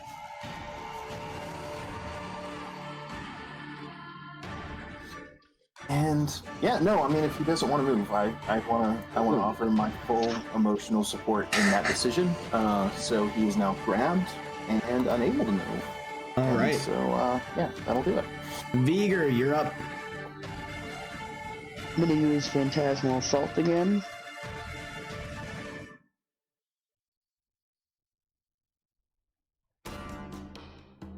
That's a hit. 10 points of damage. And that'll be my turn. All right, Osiris, what do you got? Well, I will. Is he still granting combat advantage? Is he dazed? Yeah. Alright. He's not dazed. He grants combat advantage.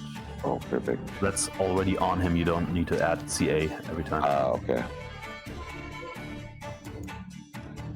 That's a hit.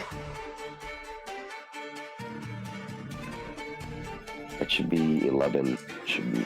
Yep.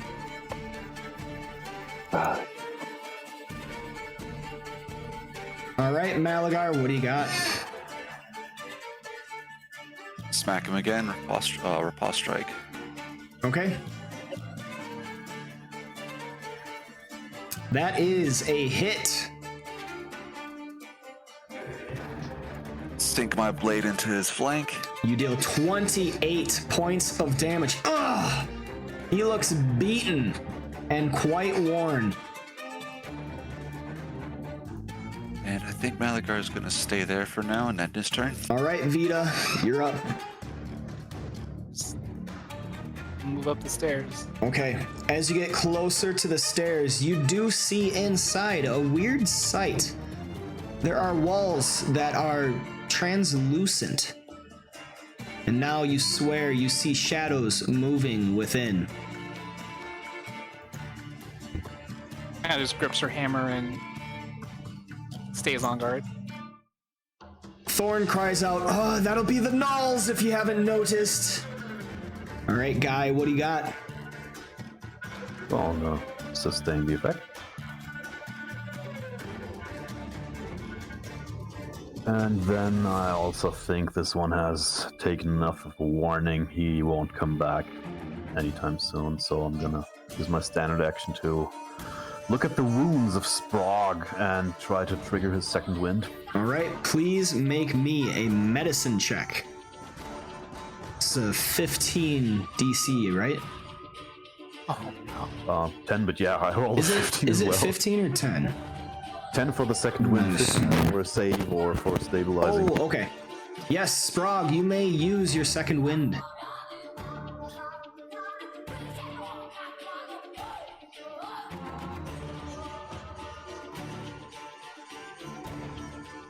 All right, Thorn actually holds up his hands and drops his weapons.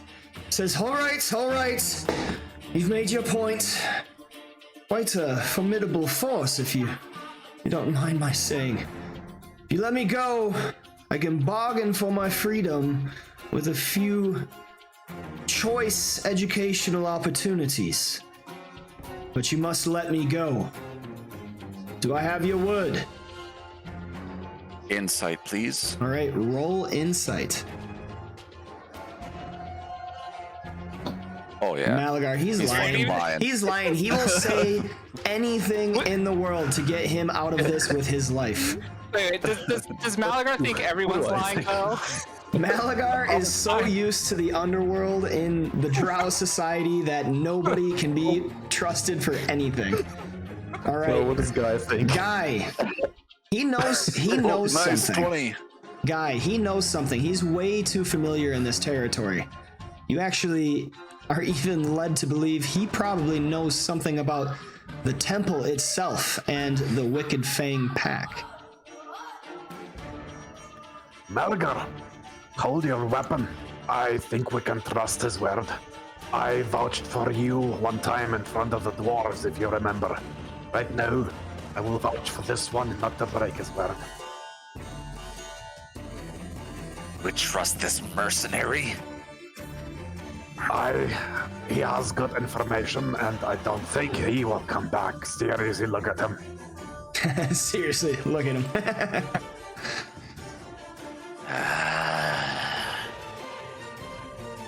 But that is part of the deal, my friend. Thorn, if you ever come back and cross us, you're a dead man. Understandable. Even I can agree to that. As you have said, no price is worth my life.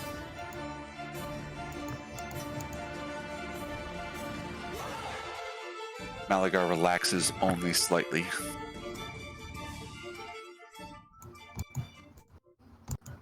But doesn't make any further attacks for right now. All right.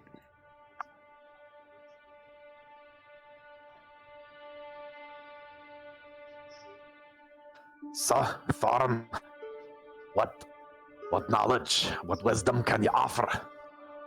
And make it a good one. And I have your word that upon this revealing of the information, I will have my release, never to see you again. Osiris, Vigor, my friend Sprog, do you all agree? Yes. If his information is deemed worthy enough, if he is telling the truth, it might be worth his life. Kill. Did I just hear kill? I didn't understand that. I thought That's what I heard too I from thought Vigor. Vigor said kill. Vigor's just holding a ball of fire, just like ready to fucking throw it. All right, give me 1 minute.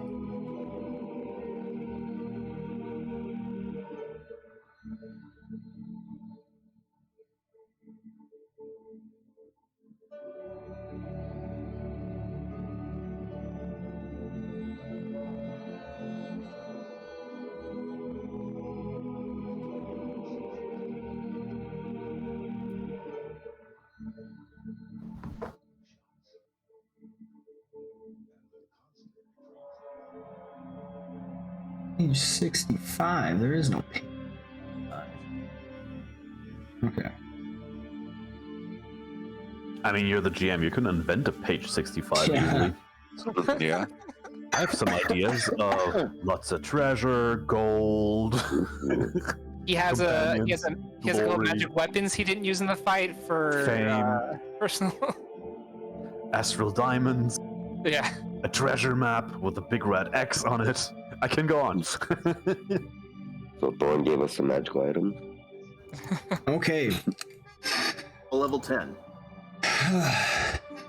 Well, what you see before you is Fortress Greystone, an old temple built by the Githzerai many years and centuries ago. It's abandoned now, but has been taken up by the residents that are currently there, the Gnolls of the Wicked Fang Pack.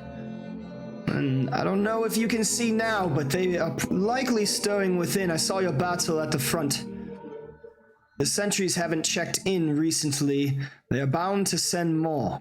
And I doubt you're going to want to see what else they have, any of the horrors that they might have in store for you. But anyway, that's neither here nor there. You must be here for a reason. I gather that reason is going within.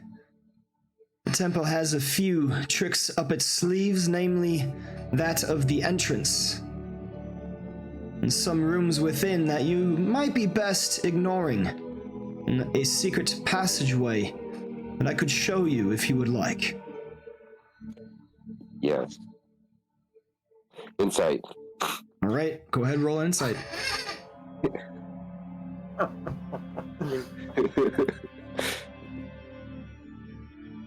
Alright, 14. Osiris. You don't know much about the Giths or whether they have need or purpose for secret passageways. That might be baloney. But this information about the entrance has you intrigued.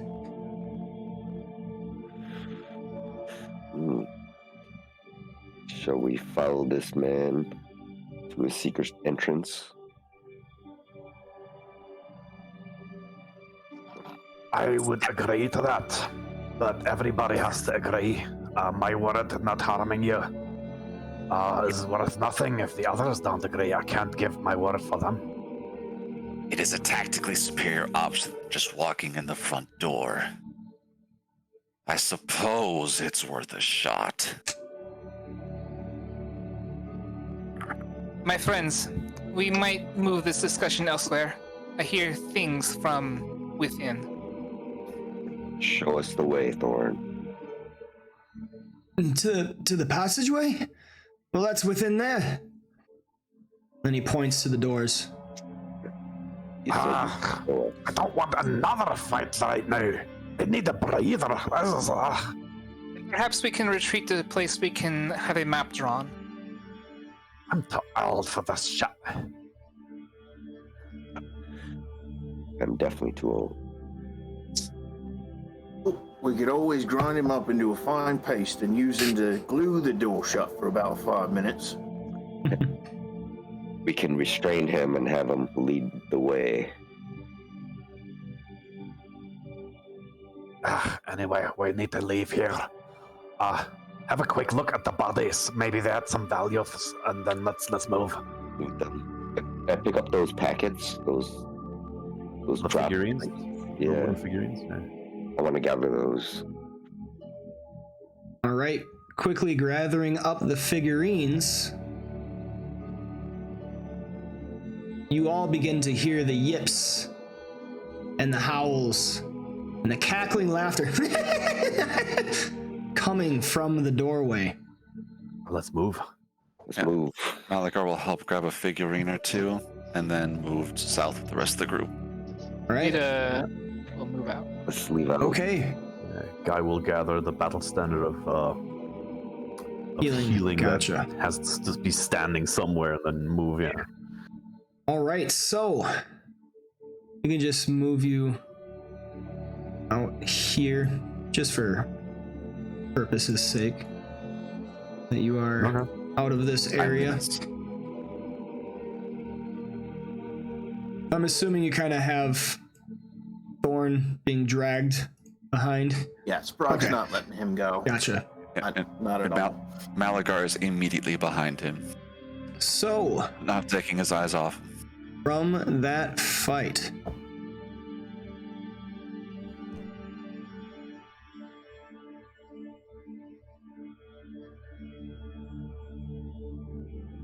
oops. We're now level 8. Yeah, Take it. after that fight. There we go. All right, We so got 7 pretty recently, didn't we? there are figurines of wondrous power, one for the Elderwood Falcon and one for an Ironwood Hound. Ooh. Magical. I heard Osiris and Malagar, so I'll give that to them.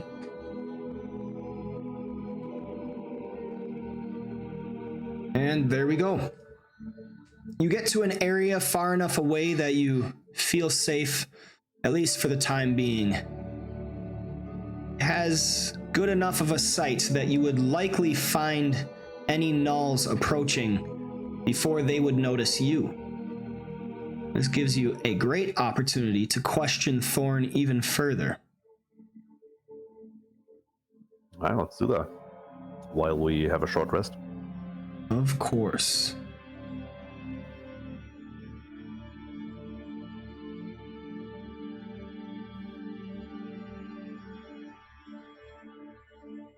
So you may spend as many healing surges as you wish.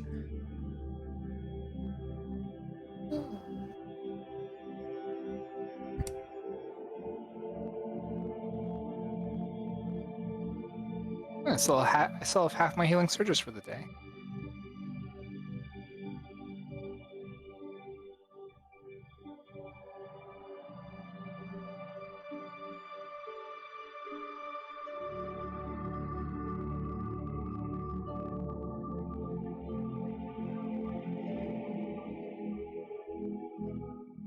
Ah, that feels better. So, Thorn, what were they babbling about this secret doorway, secret entrance? Well, the Githzerai are an odd culture. And the way they do things and the way they design and everything is quite foreign to many of this mortal realm. Not quite sure why, but they have a passageway moving about inside and within, hidden from the rooms. I know where it is. From there, you can get pretty much anywhere you need to inside the temple. In short time, unseen and unheard. I predict it would be of utmost value. This passageway? I was here in my youth, exploring before the gnolls took over, of course. And do the gnolls know about this passageway? I am entirely unsure. I have not been here in a while. Still a good chance, but they might even know it. Gnolls are not very smart, though. Yes. More. Yeah, I mean, they're vicious, but they're not stupid. Not stupid, but they are rather single-minded. All that butchery and blood drinking and demonic worship, you know? And you said there were places we should avoid inside? Yes. There's a room down to the southeast that would be best to avoid. The echoes of the past and some spirits there you don't really want to mess with.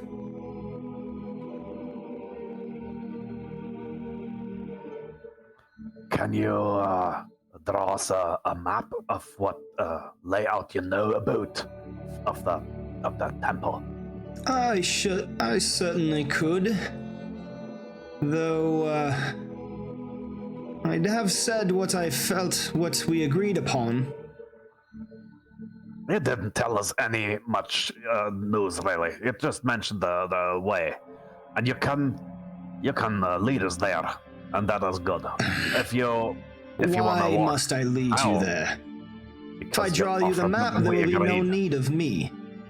Exactly. So it's your choice. Draw us a map or lead us there personally. If I draw you this map, with as much detail as I can muster, will that be satisfying the conditions of my release? Well, if you can read the map, yes. If it's just, scriggles and scrabbles, well, draw the map and we'll decide. Why don't we shake on it right now? I'm a very good artist. Gives him a really good shake. I'm a very good Just artist. kinda I think you would like my handiwork. Really, would I? Draw me an elephant. Draw us a map, Certainly. and if it gives us good enough directions to the secret passage, then. Well, that doesn't exactly serve me very well. You can just say, oh no, that's not a good map, even though it tells you everywhere you need to go. It's entirely up to subjective. And why are you opposed to draw us a map anyway? I'm not opposed to it. I just wish for certain conditions of my release to be agreed upon before I just go about giving away all my information. And then you going behind and saying, oh no, we want more, we want more. Look here, Fawn. I'll be real honest with you. Very annoying. Either I want you dead or I want you gone. So they ask for a map, and I don't have to kill you because you can leave. Suggest you start now. Ah, but if you kill me, then you don't know the secret of the puzzle. Right, now, it's just gonna, give him a good old little love tap, right in the chin. Just starts talking again and pop. He kind of puts his hands up to his mouth. Why'd you punch me? No, Sprague, that'll be enough. He's a little bit, short-tempered if people don't, start drawing already. You haven't given me your word. Got my word that either you draw the map and we let you go, or you don't and we kill you. It's the best deal you're gonna get. So you say with a map we don't get the secret of some puzzle riddle in there. Just explain it while you're drawing, and we'll let you go after you're done. All right, Sprague, please roll me an intimidation check. Sure. Ooh. All right, Guy, please roll me persuasion with a +2. Diplomacy. Oh, yeah, diplomacy.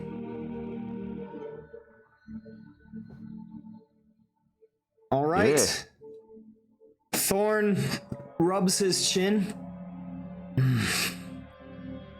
You drive a hard bargain. You do well in this line of work, I tell you. Bartering prices and everything, and then he kind of bends down and grabs a stick and begins to draw in the dirt. I'll give him a piece of paper and a pencil, seriously. Okay. He says, "Ah, wonderful. This would work much better." And then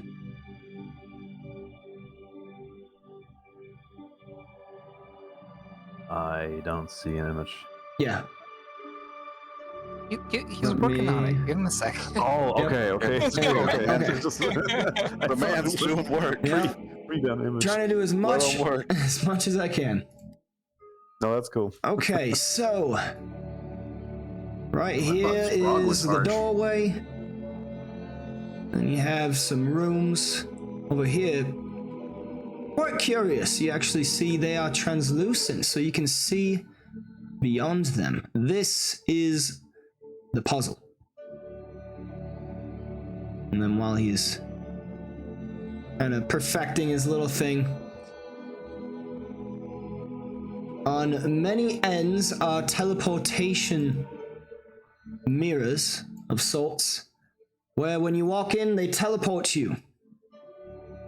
But the trick is to know which teleportation mirror to go in.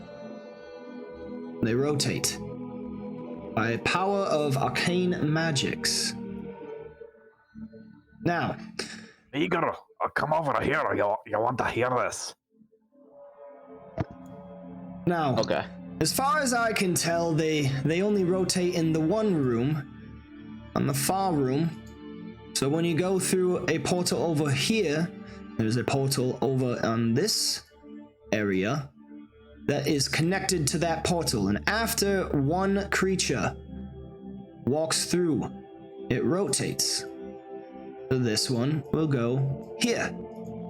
So then the next person that walks through this portal will walk into one of those instead. To get through, you need to get to these doors down here, which take you to the rest of the temple. But secret passageway is right here. And that will take you to tunnels that run up, taking us over to this balcony over the top of the stairs that we had all seen, as well as bringing you to an area over here. And it goes down underneath this large chamber.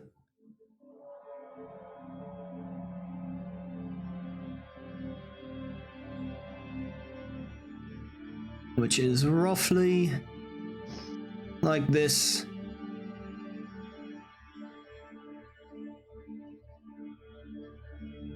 Coming out the other side.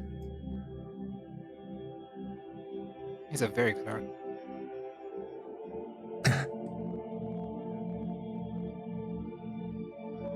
Over there. So that is the secret tunnel. Goes from here over here underneath this room. And also within are more tunnels, or more hallways. There's a dungeon down over in this area.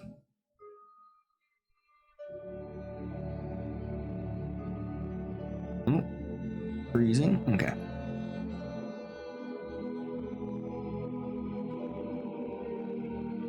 And there's a large chamber over here.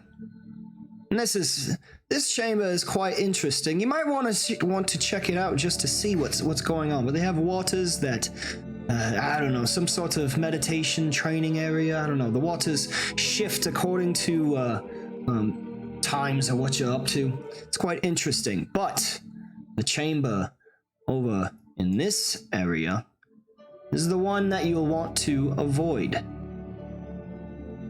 This is where the spirits are. I would avoid that if I were you, or if you feel like checking it out, you know, it's over there. And then... Just draw like an X on that for me.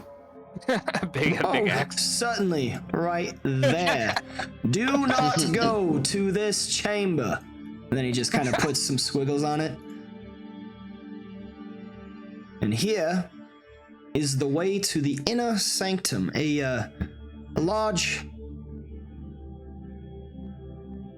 room, circular, with a kind of platform around it and some curtains. Quite odd. Must have been a place of worship or something. I don't know. And there's a raised platform dais on the other end. That is where this tunnel takes you. This tunnel takes you underneath to the center area, and the passageway takes you above. Okay. So, if you don't mind, I've given you quite a survey inside, and I would like to take my leave now. I just have one question. I also have one question. It's just about the map. Nothing else. Okay. Okay, so this is down in the bottom right. You said this is a dungeon? Does it like go underground, or is it like a prison? It's like a prison of sorts, holding cells in the lot. Okay. Didn't that dwarf say that the gnolls are like kidnapping people? Perhaps we should check that out. Perhaps we should, but I also have a question. Right over there, the first secret entrance, how do you find it? How do you enter it? It's probably not just a door. Well, couldn't we just climb up to the balcony and avoid that entirely? I'm not so sure. How tall was the balcony? The balcony would be hard to get to. You certainly could, but you'd have to make climb checks, and if you fail, you fall, take damage. Well, we do have rope, don't we? Yeah, but you still gotta climb. I'm not that good a climber. Yeah. Oh, And okay. this balcony here, that's the one that has the water pouring out of it, right? Nope. No, that's the opposite Yep, side. that's the opposite side. Okay. There was another balcony that had nothing in it. Gotcha. So how do we enter that secret way?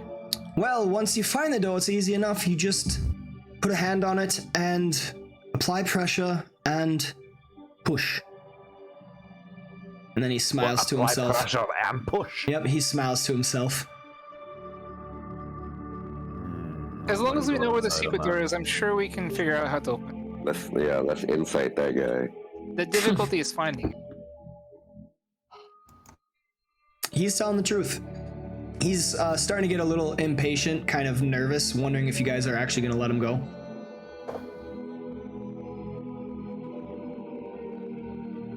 Everybody else happy? I am Yeah. satisfied. No other questions. He can go. Right, Fawn. One last thing before you go. Hold me like one of your French girls.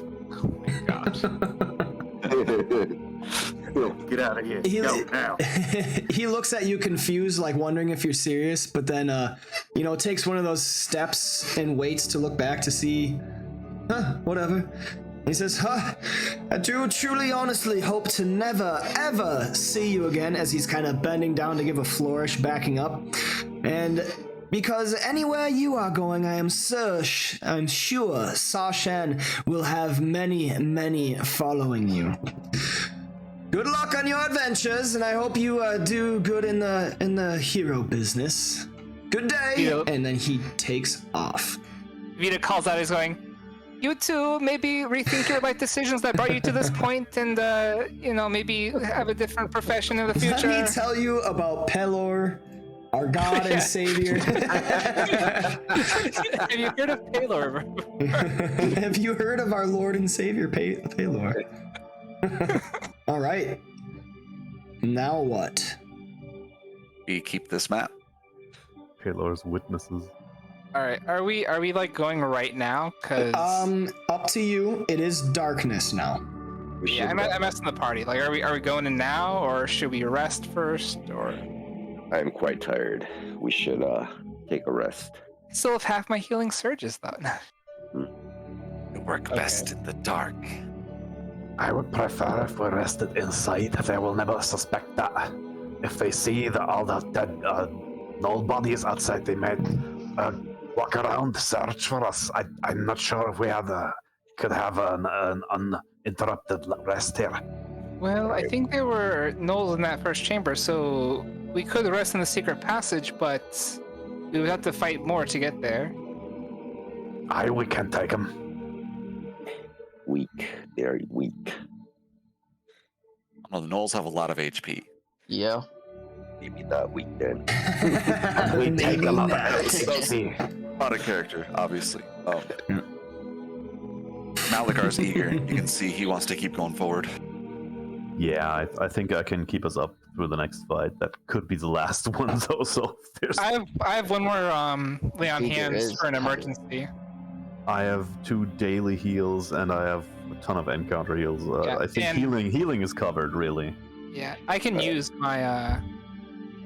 my healing surge for someone through lay on hands if they run out, or if you guys are low. I have Come on, 2 left. Let's go. Yeah. Seize the day. Go kill these gnolls. All right. So you are setting out into the darkness.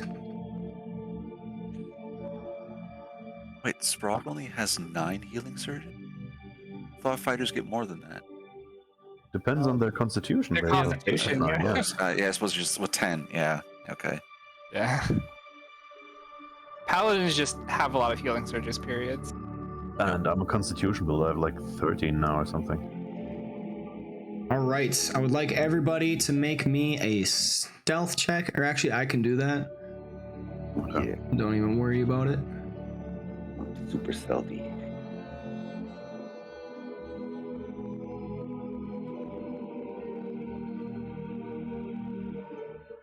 All right, 4 successes, 2 failures. So you are able to creep up back to the temple by the stairs. You see signs of gnolls having gone out in search. Packs of smaller numbers, just trying to scout ahead. And you see up at the top, the gnoll bodies are still laying there. There is a stink about the stairs now. The doors are closed, but you see nothing ahead of you, giving you pause. I thought gnolls were cannibals.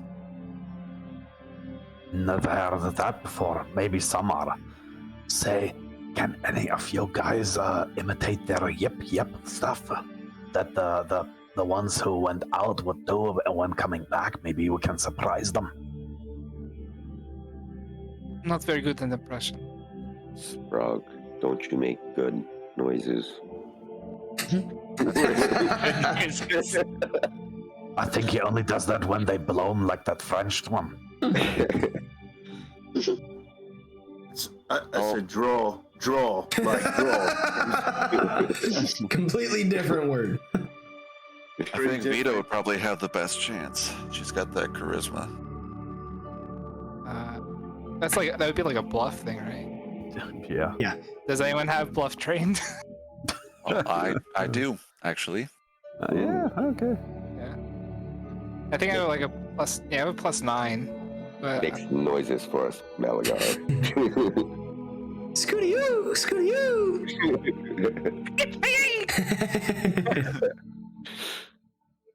Is that a knoll over there?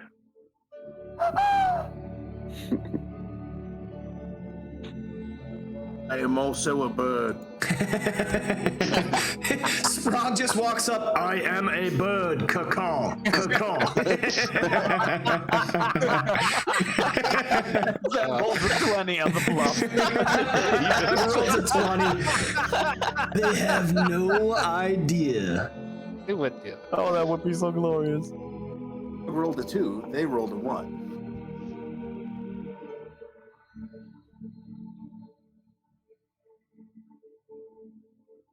All right, so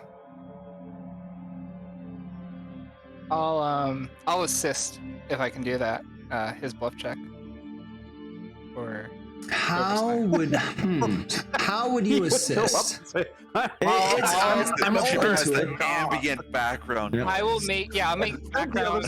Yes. I'll make what he background said. sounds. Okay. Like lower yip yips and laughing, but he'll be the main one that'll catch their attention. So it sounds like a group is coming. I can sing. All right.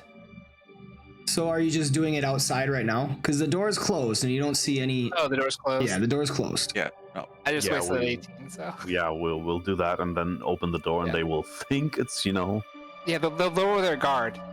exactly. And then we're gonna charge in and, Yeah. get the jump on them. Okay. Hey, Is the video plan. footage.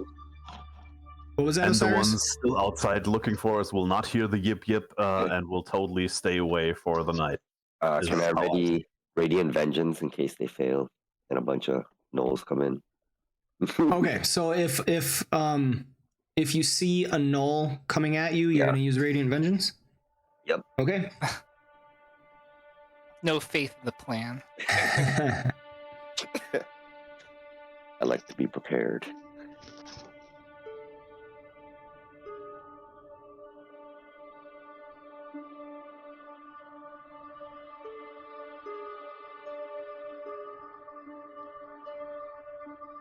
Malagar's confused why nobody is moving.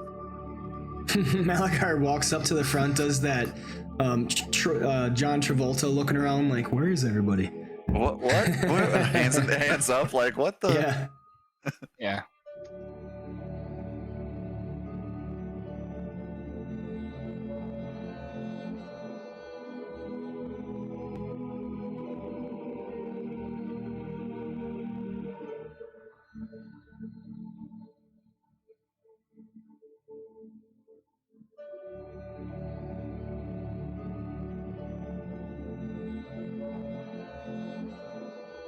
And you see all of the bodies laying exactly where they fell. Their weapons also just cast where they fell. Creepy.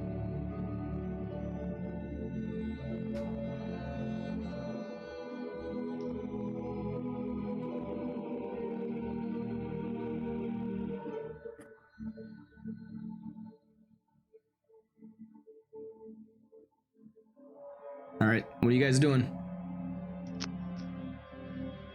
Let's make hyena sounds in Russian. Let's go. Yeah. Alright. Rush the hyenas. Yeah, let's make some Russian hyena sounds. Could I take 10 on the bluff? Sure.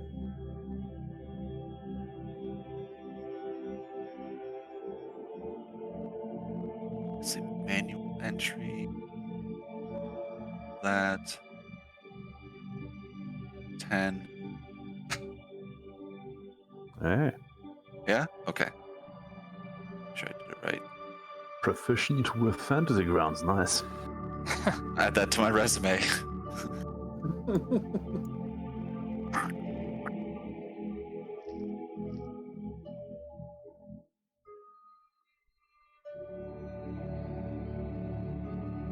Well, what does it sound like?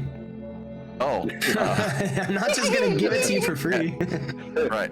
So No Malagar sound. takes in a No little bit sound. of takes a little bit of breath and goes.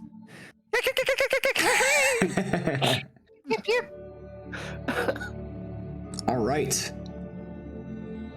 And the laughter in the background makes it convincing. That's how Vito is helping. Yeah.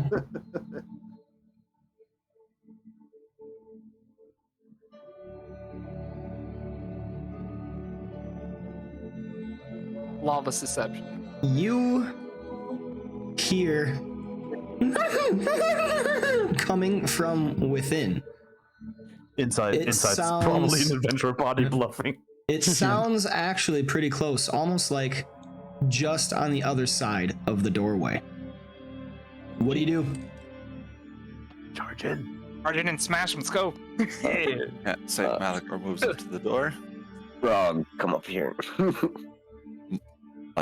Gives a momentary pause to see what his allies are doing because they're really far away down difficult terrain stairs. Definitely right by you. I got your back, Malagar. Your back, not your front. All right, so I'll allow one of everybody's movement. And what do we do? That we open the door? Kick door down. Kick Yeah. down the door and go in. Yeah. Guns blazing. Got my Okay. radiant vengeance ready. So, Malagar, Hammer blazing. when you open the door,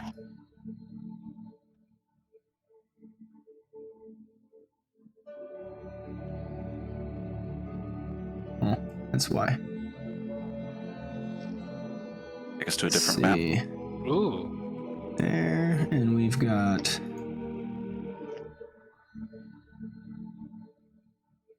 this and this.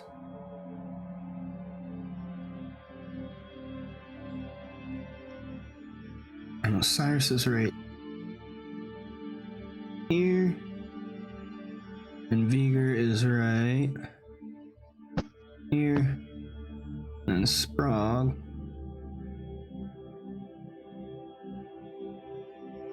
I'm right there. Okay. You see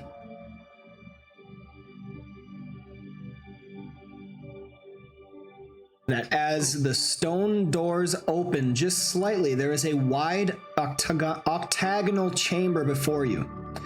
On 5 of the walls, portals glow and pulse with arcane energy. The far side of the room appears to be made of extremely thick glass, revealing a second chamber beyond, with 4 portals on its wall. A massive circle of carved runes dominates the floor of the first chamber, while a smaller circle adorns the floor of the room beyond. And there's also one down here.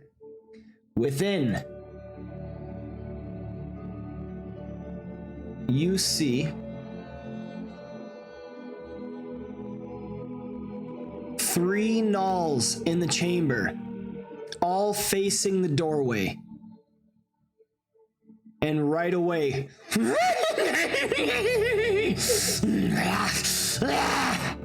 roll initiative. Ooh. Yeah. Does that trigger my... Oh, It does. Give me a decent roll. Okay.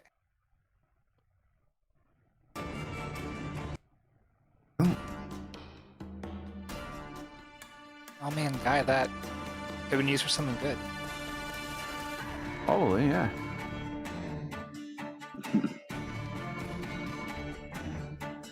Trouble is I don't see any of our allies. That's probably the darkness outside. I do have another burning torch, though. Oh, okay.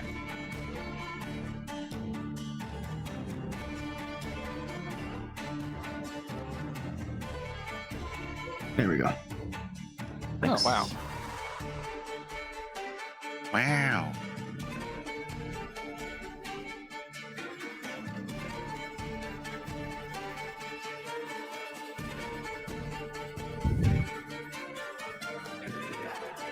How far is the ever-burning torch? Radius of 5. Radius of 5. Okay.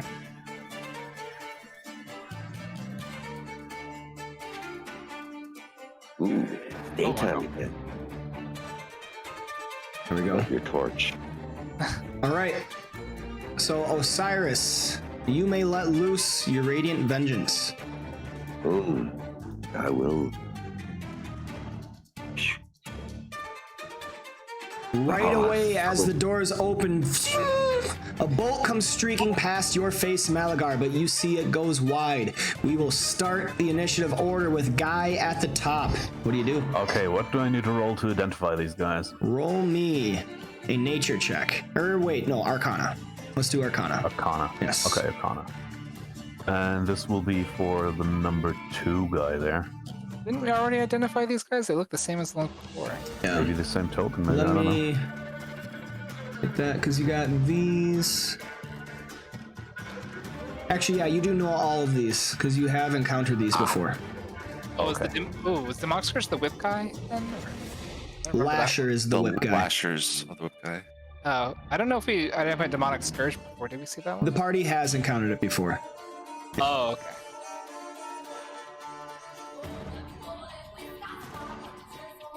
Gonna go here All right. and attack this one here then.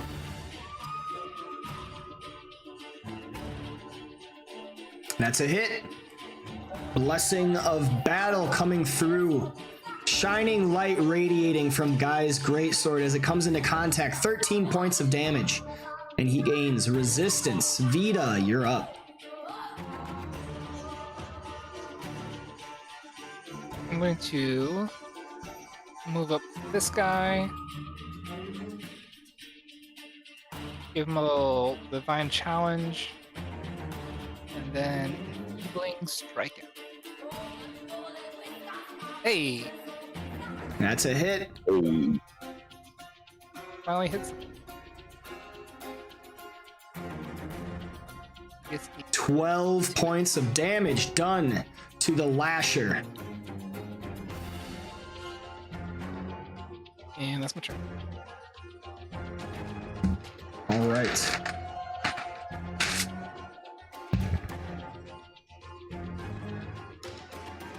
So,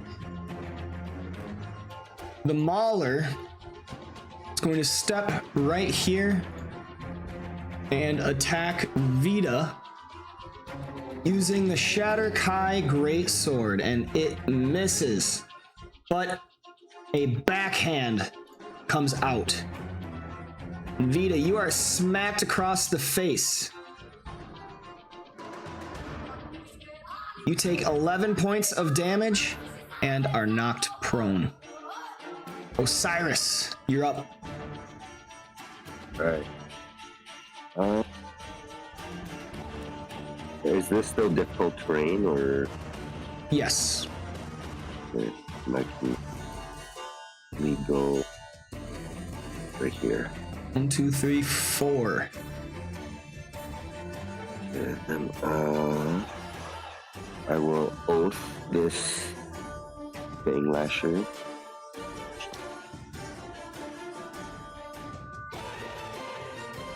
Well, I just noticed the arcane symbols are shimmering. That's cool. Oh, That is cool.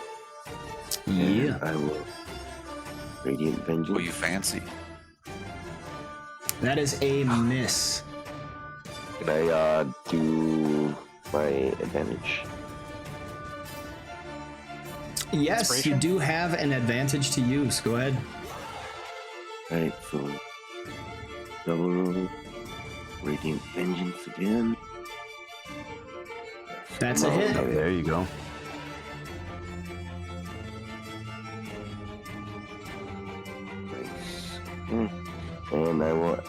And my turn. All right, Vigor, you're up. Eager, come a little bit closer. So I'm gonna move right inside the door there. Then teleport to the middle. I think he I'm wants gonna to. cast Orb Masters right there. Ooh, okay.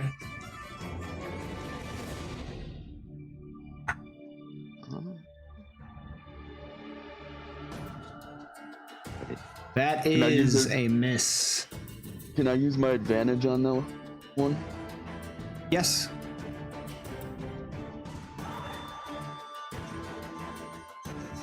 So I just roll it again then? Yep. Yeah. And just that.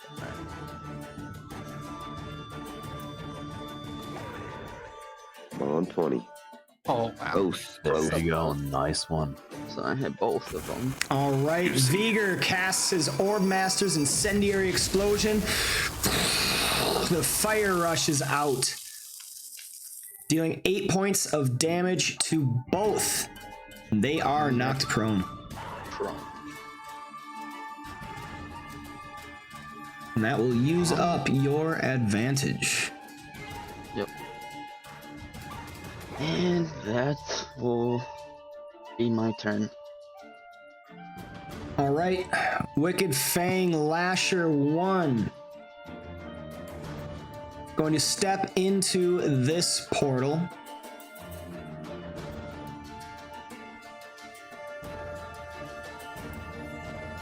And is going to attack Vigor.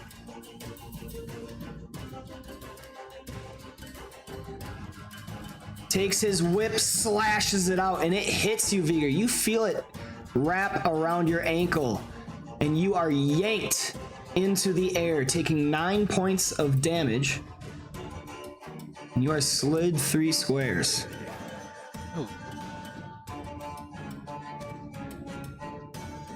But Guy comes in with a Shield of Devotion in the same stroke, allowing you to heal.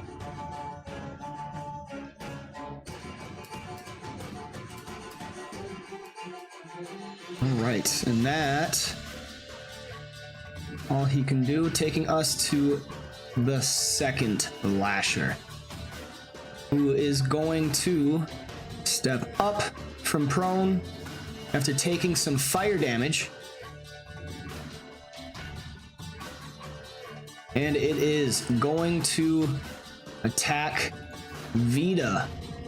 The whip comes out, wrapping around Vita's ankle, as well as she too is tossed into the fire. She takes 13 points of damage.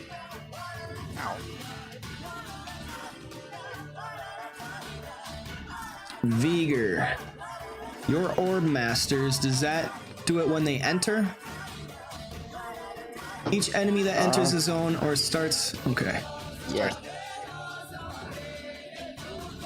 Okay. The burst creates a zone of licking flames that lasts until the end of your next turn. Each enemy... It would hit Vita Oh, too. wait a minute. Okay, Orb Master's Incendiary Explosion, I think, never damages allies. Because it specifically says each enemy that enters the zone or starts its turn there takes 2 fire damage.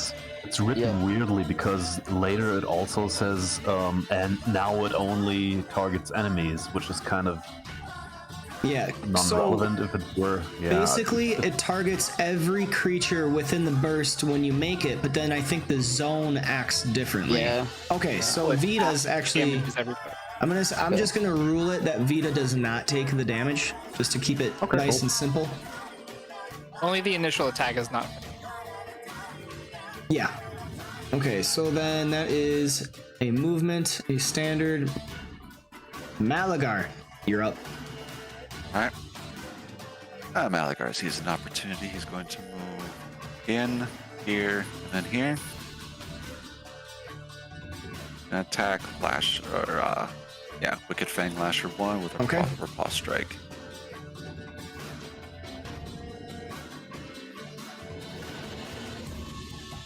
Ooh. That is a miss. think he's going to use then Lyra's Grace. Give him an extra D6 on that.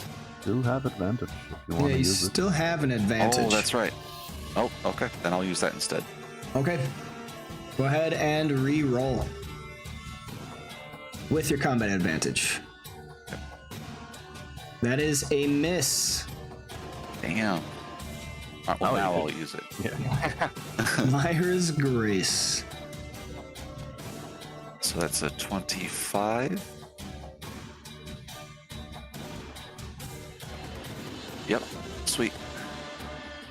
That is a hit. Oh, you got it. Damn. Proficiency. I'm getting it slowly but surely.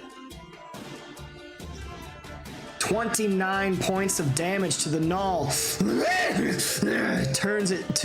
turns to face you, and you see its fangs are already slavering with the threat of a kill nearby. I think I'm good on minors, so I'm gonna end my turn. All right, Wicked Fang Mauler 1. It's going to capitalize on the prone tiefling right in front of him. It's going to take a Shatterkai Greatsword, swing it down in a savage arc on top of the tiefling.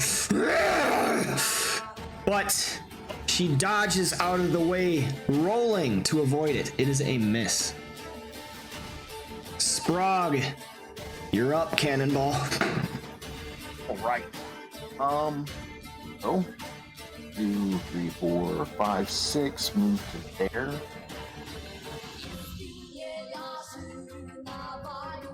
Well, that looks like an interesting situation. So first we are going to minor action attack.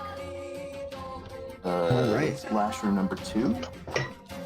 A hand axe is pulled from Sprog's belt, goes flying in the air.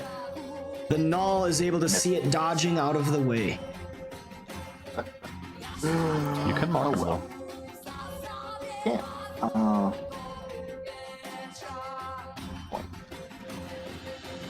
Okay.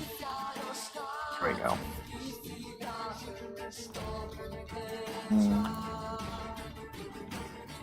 And we are going to charge Mauler number 2. Okay.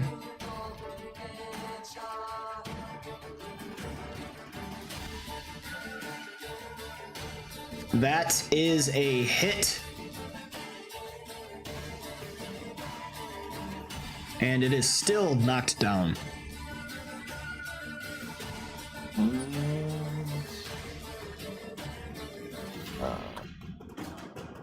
Normal here. We are going to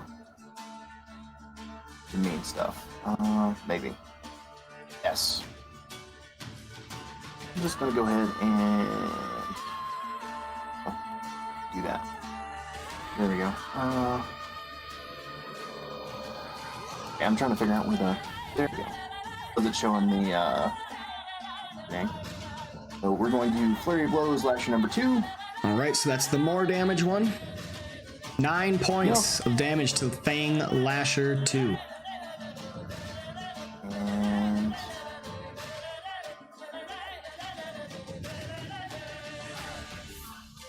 And they are marked. We're done.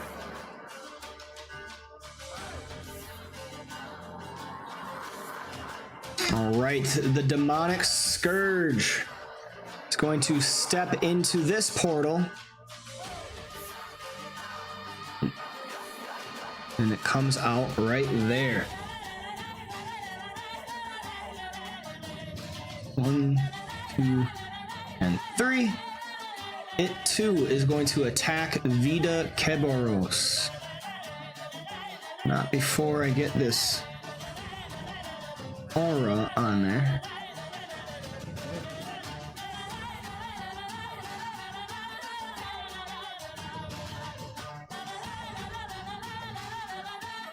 If I can remember how to type them.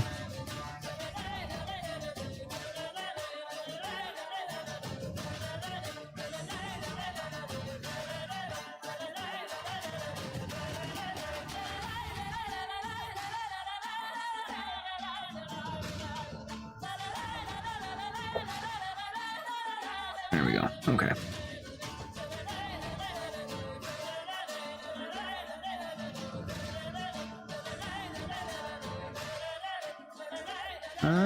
Oh, because it's gotta be friend. Okay. He's a friend and Yeah. not ally.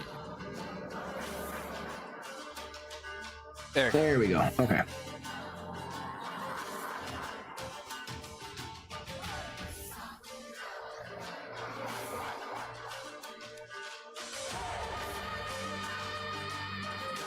So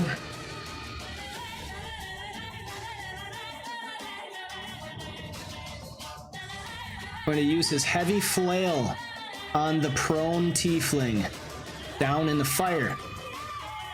The swing comes through, and once again she rolls to the side, dodging it, taking us to the top of the order with Guy. All right. I'm gonna plant a double standard of healing. Okay.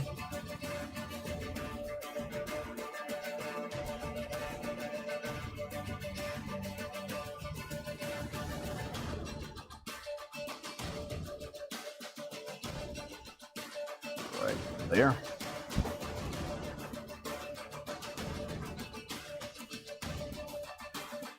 Then, as a minor action, gonna heal Vita. Okay. Oh, thank you.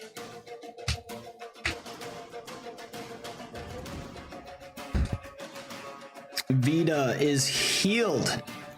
And as she does so, the magic of the battle standard planted within this room supplies healing to everyone else.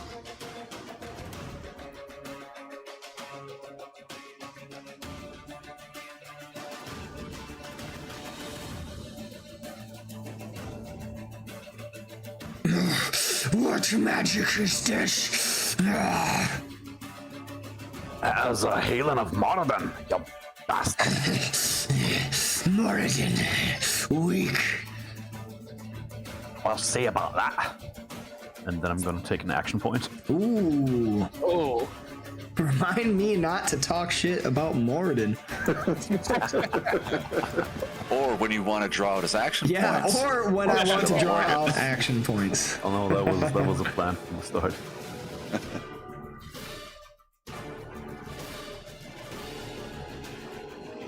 There, okay. And I'm gonna attack him with a top-down strike with the greatsword with Okay. a sunburst. Ooh. A brilliant flash of blinding, radiant light flashes out as the greatsword cuts down into the gnoll, still writhing on the ground, trying to pat out the flames. This radiant energy fills you all with divine resolve. And you all gain 5 temporary hit points. Yeah. Dope. And then I will probably, just stay right here. Okay, Vita, what are you doing? All right. Well, first things first, I'm going to stand up.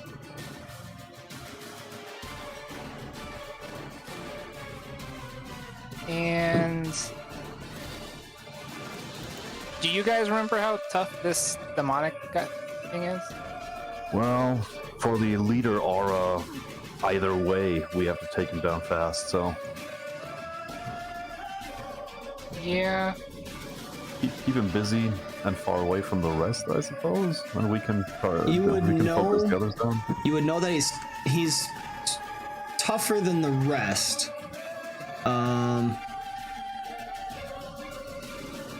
Yeah, typically tougher than the rest, but not like a whole lot tougher. He's just like a leader that's a little bit more difficult to take down.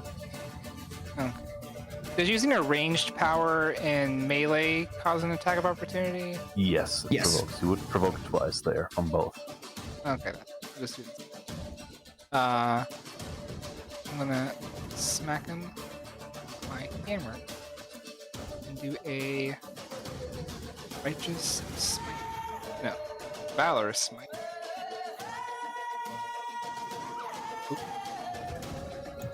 That Also roll is 3. a miss, unfortunately. And not roll well today. Alright.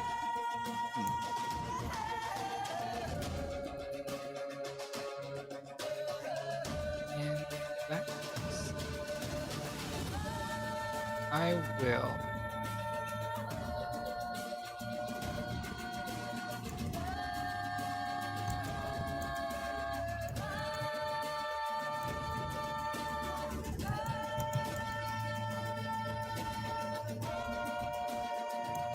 Yeah, I'm just going to use my Call of Challenge Okay.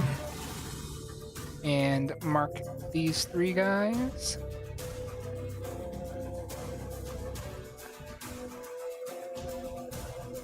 The Lasher 2 is already marked by Sprague, right? Correct. Okay. My Call of Challenge is a minor action. They are marked. Stupid gnolls, come and fight me! You see And, in unison all 3 of their heads turn to you. Wicked Fang Mauler 2 can take some fire damage as it stands up.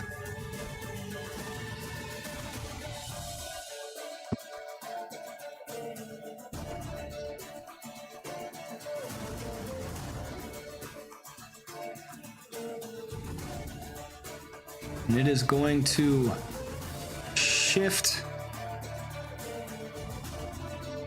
into flanking position. And I no longer has it marked. Oh, Does it? That was an actual question. I'm sorry. yeah, because Vita marked Oh, him. did you hit that one before? Oh. Vita marked him, so it took away that mark. Okay. So, combat advantage versus Vita.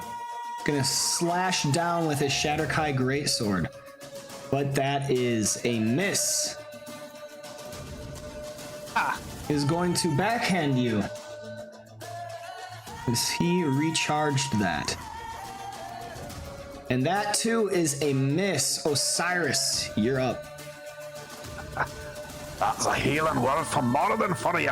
It hardens the skin like with an anvil and a hammer. It's just hacking with the greatsword. Why won't you die? I just told you, you stupid nut.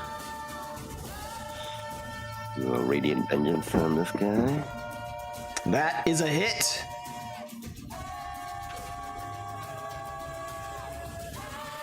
$11 points of damage. Here. Now I'll end my turn. All right, Viger, you're up.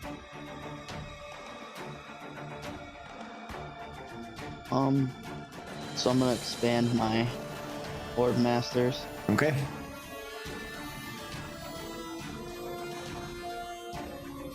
Then Ooh yeah. I'm going to cast Thunder Wave right there. Okay.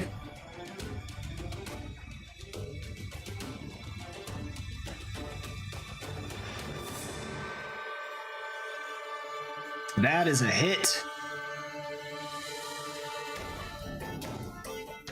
I did the wrong button.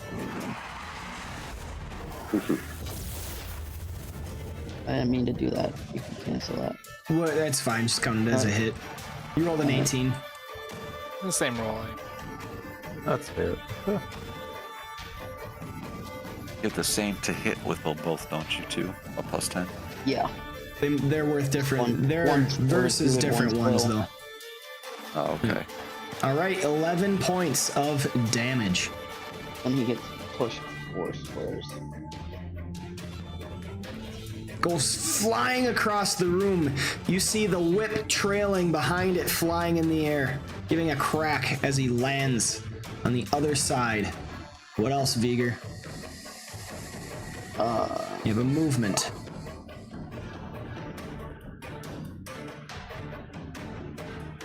I'll just stay here, Okay. and that'll be my turn then.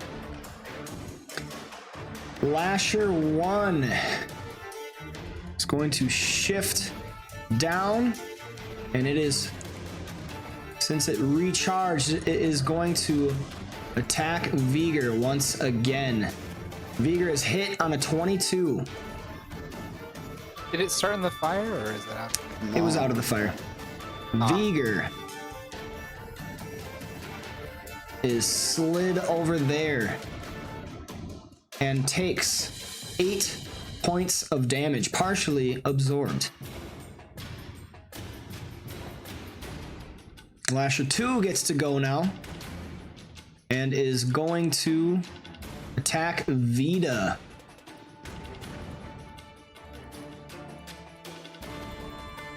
I got a nasty present for you.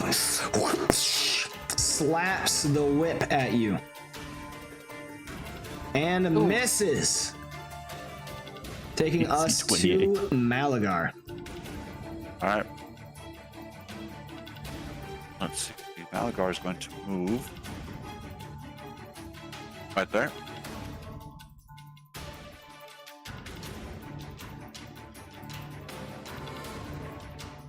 Target Fang Mauler 2. And hit him with a riposte strike. Alright.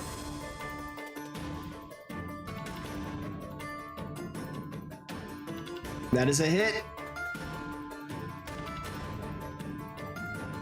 20 points of damage from the sneak attack. Malagar capitalizing on the creature's attentions, otherwise preoccupied. Then rolls again. It's alright. And I think that's it for his turn. Good. Alright, Wicked Fang Mauler takes some fire damage.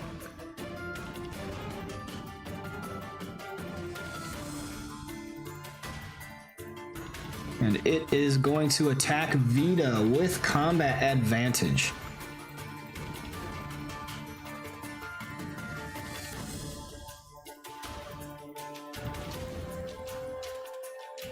They're all just trying to hammer away, missing and missing. He's going to shift up and backhand Vigor. I'm going to Price of Cowardice him. Okay. No! Bad dog! I am your opponent! Ooh. Alright, that is an interrupt. And you hit. And he is blind. And he is blinded. So 24 minus 5. So that is turned into a 20. Should still hit, if I am not mistaken. Oh. 4 minus 5 is not 20, but 19. Well, he got a 25. Minus 5 is a 20. Okay. Oh, it was a... That's Why? weird. Yeah. Why is it doing that? Why does it say 18? Mark?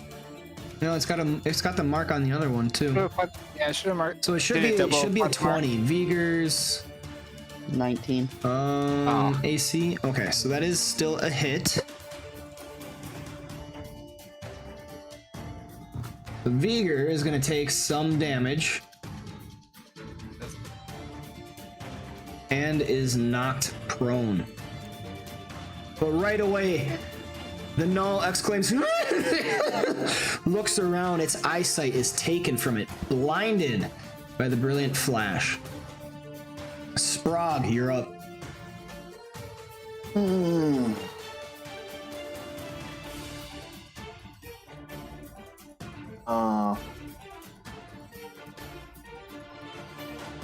Bug is going to...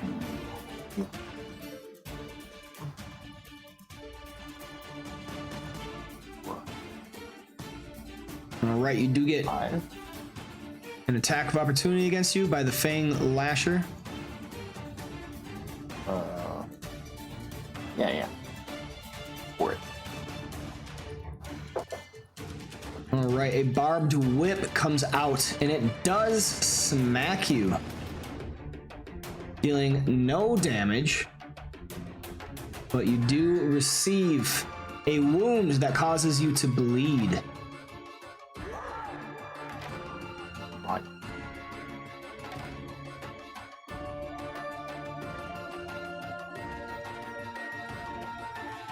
Bug is going to... This guy... Critical hit. Noise.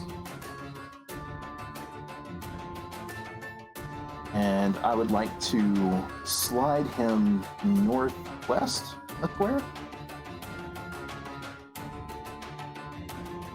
All right. 19 points of damage coming out. Sprague is just a blur of flying fists.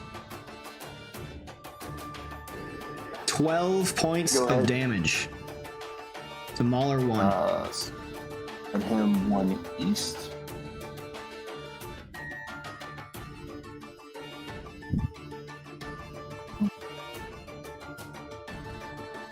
Make sure I'm doing this right.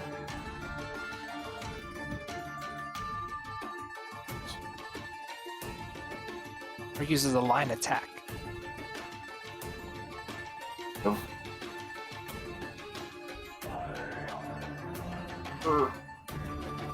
Stop. There we go. All right.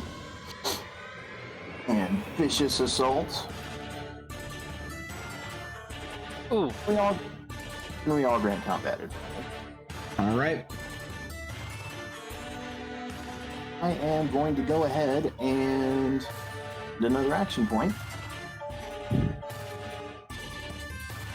And use Driven to Kill to go over here. Bring, and then the action point, we are going to Scourge.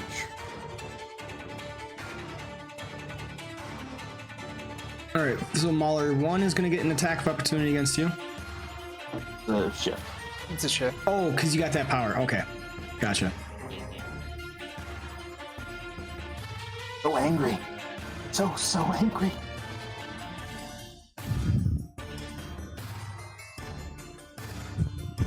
That is a hit with a 31 bludgeoning vice.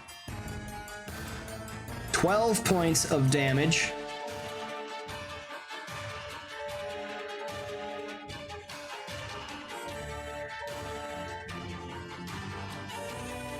Wait a minute. How'd you get 2 attacks on that? Bludgeoning vice is 2 attacks. The primary Oh, attack and then the secondary. Okay, gotcha. is dazed and prone. Ooh. And my reign of terror has ended. I'm sorry. Okay. Null Demonic Scourge gets to go now.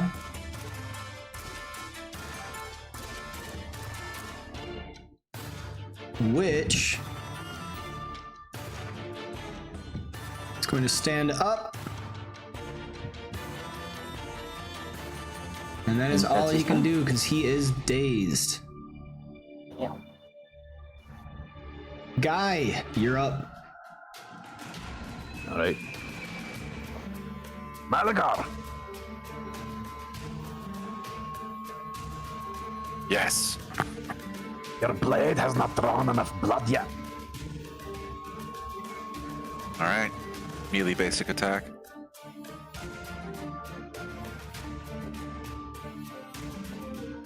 Malagar stabs out to the opening provided by Guy, hitting the Null right in front of him, who yips in pain.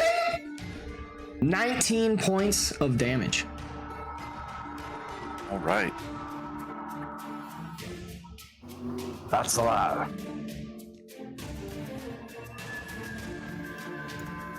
Thank you, Guy.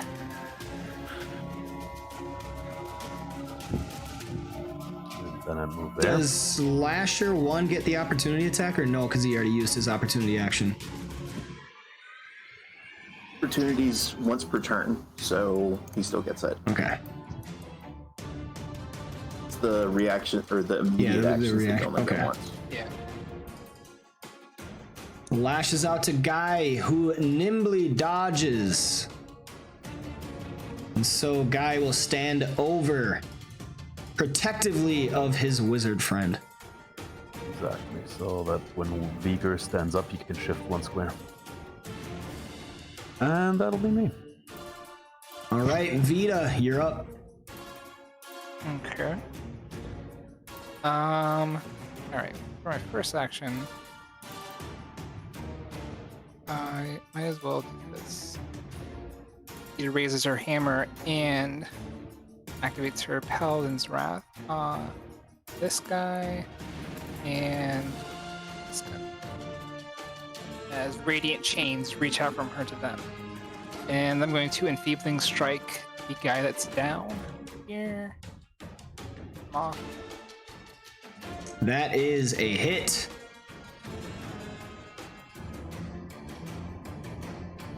Dealing 10 points of damage, killing it. Alright. Then Vita will shift here. And I'm gonna action point. Vita raises her hammer and points at the demonic scourge. The sun soothes the weak and burns the wicked. And use sign of vulnerability on him. Okay. Crying out in pain as the searing. The sign of Palor burns itself into his forehead as a shining radiant symbol.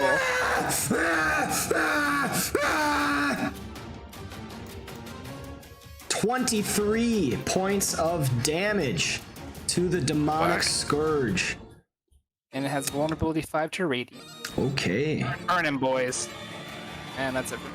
I like that. Just saying, burn 'em, boys.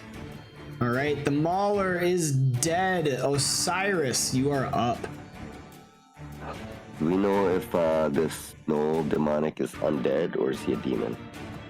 He is not undead. He is... Let's see. Technically a humanoid. Oh, really? So demonic is just the name?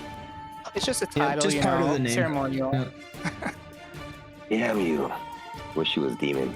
Alright, well then I will target the wicked. Oh, actually no, we'll target the demonic and I will oath him. Okay. And I will. The fire doesn't hurt us, right? Correct. That is correct. I will move right up next to him. Double roll. And you do have combat advantage, though he is already dazed, so you don't have to apply it.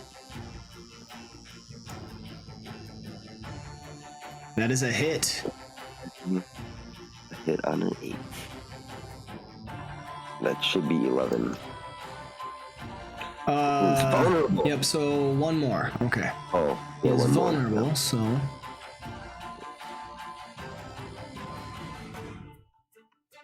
You see that your bond deals a lot more damage than usual. This sign of vulnerability branded into its forehead, the sign of Pelor, a blazing sun burns with intensity. And I'm going to use Ruthless Demonstration since he got bloodied. So I can intimidate him. Yep. Alright. Yes. With a 20.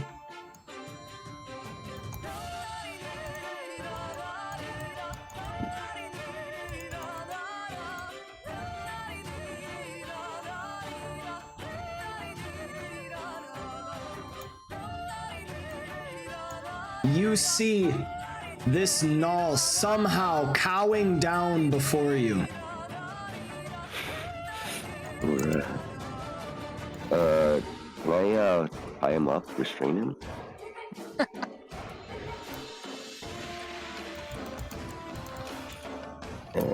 And I'm supposed to have rope in my inventory, but I don't have it.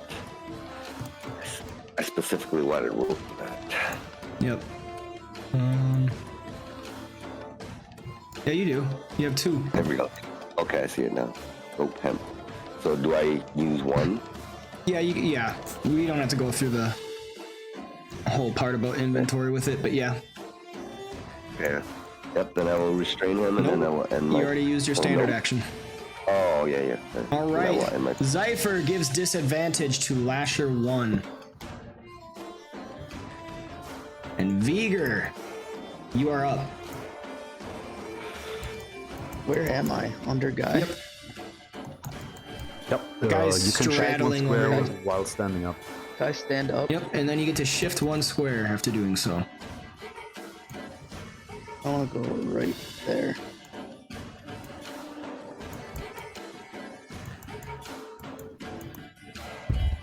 Right next to the null.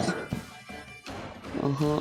And I'm gonna use Thunder Wave to my left Okay. and try and blow this guy through one of the teleport mirrors. Ooh, Oh, okay. no.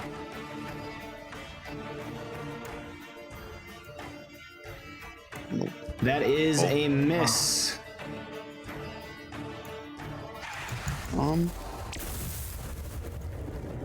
It's unfortunate. I'm gonna stay right here. Okay. Wicked Fang Lasher 1. My Orb Masters is gone too. Yep. Take care of that.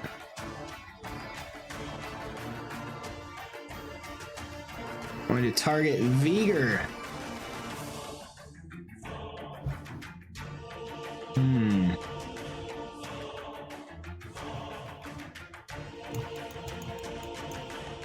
Yep. Gonna whip flay the wizard. Scoring. Disadvantage? Oh yeah, do disadvantage. Second one misses, so Vigor takes no damage.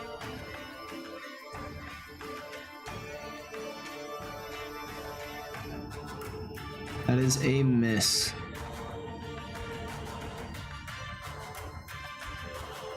Thanks for the disadvantage. Yep. Is going to shift over. Moving on to Malagar. All right. Malagar's going to go for the lasher. He's going to step between it and Vigor. Okay. Target it with a repulse strike. You Yikes. miss. Can't do it every time. Yep. No advantage, no Lyra's Grace. I think this one might just be a miss. And no action point. Did you have that minor action attack thing? I do. I mean, he's ran at common advantage. Might as well.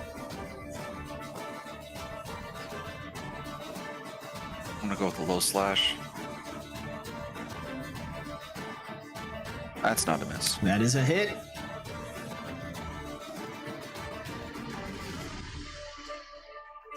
$25 points of damage. I'm slowed, and I will choose not to slide him. Okay. Wicked Fang Mauler 1 is blinded, but hears the small creature off to his right. He is going to swing at Sprog.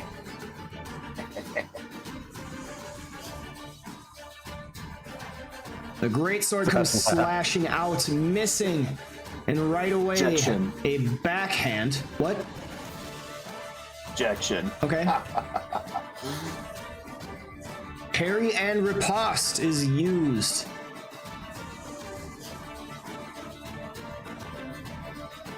Sorry, that was only supposed to target one, but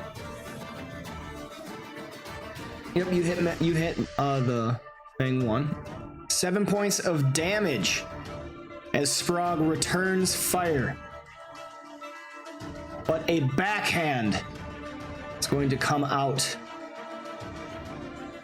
And it hits Sprog.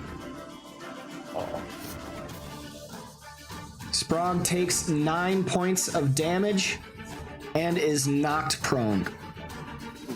But it is your turn now, Sprog. What are you doing? really standing up. Standing up seems like a good start. And you also take 5 points of damage from the ongoing cut. Oh, we're just gonna sort of grab onto this guy. That is a hit. 16 points of damage, and the null is grabbed. that's probably good enough for today.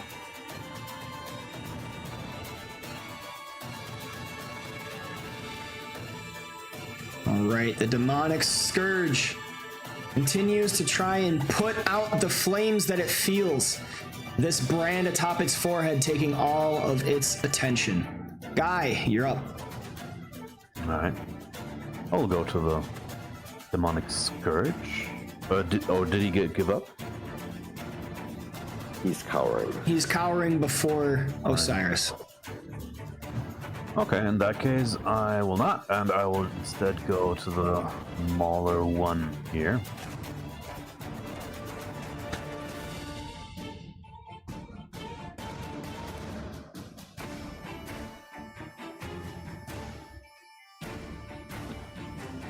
A natural 20, scoring a critical hit. No extra effect.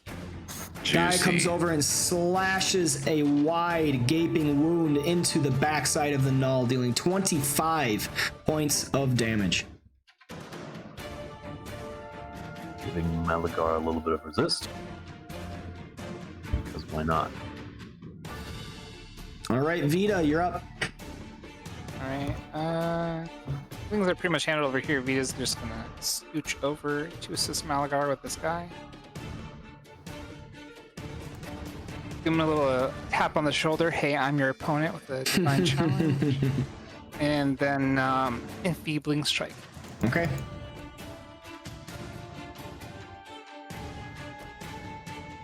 Your hammer swings true, scoring a hit on a 31. 15 points of damage. And yeah, let's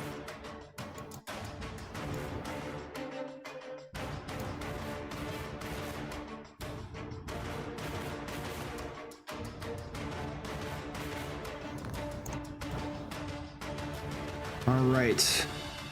Osiris, you're up.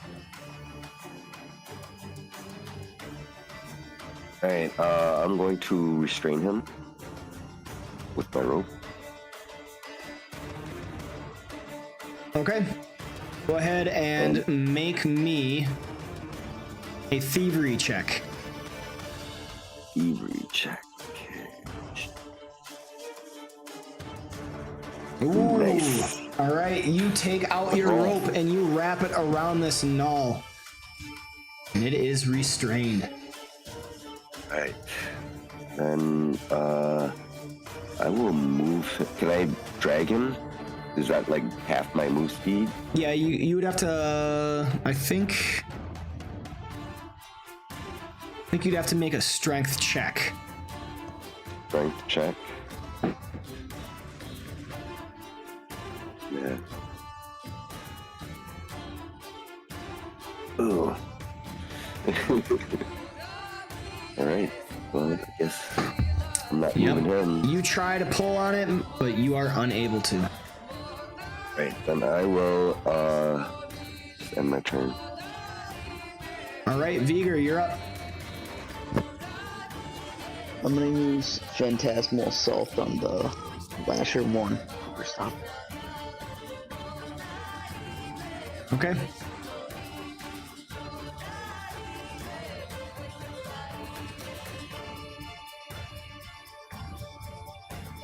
That's a hit. 14 points of damage. And then I'm gonna move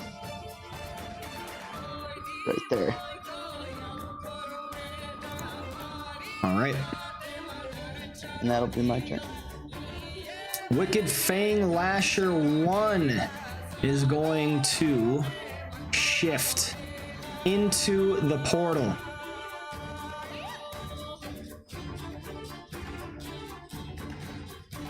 And then is going to use another movement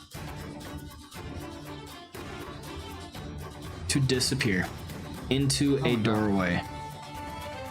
Coward. Moving on to Malagar. Alright. Let's see. Malagar just move right up here. Try and finish this guy off with a clever strike.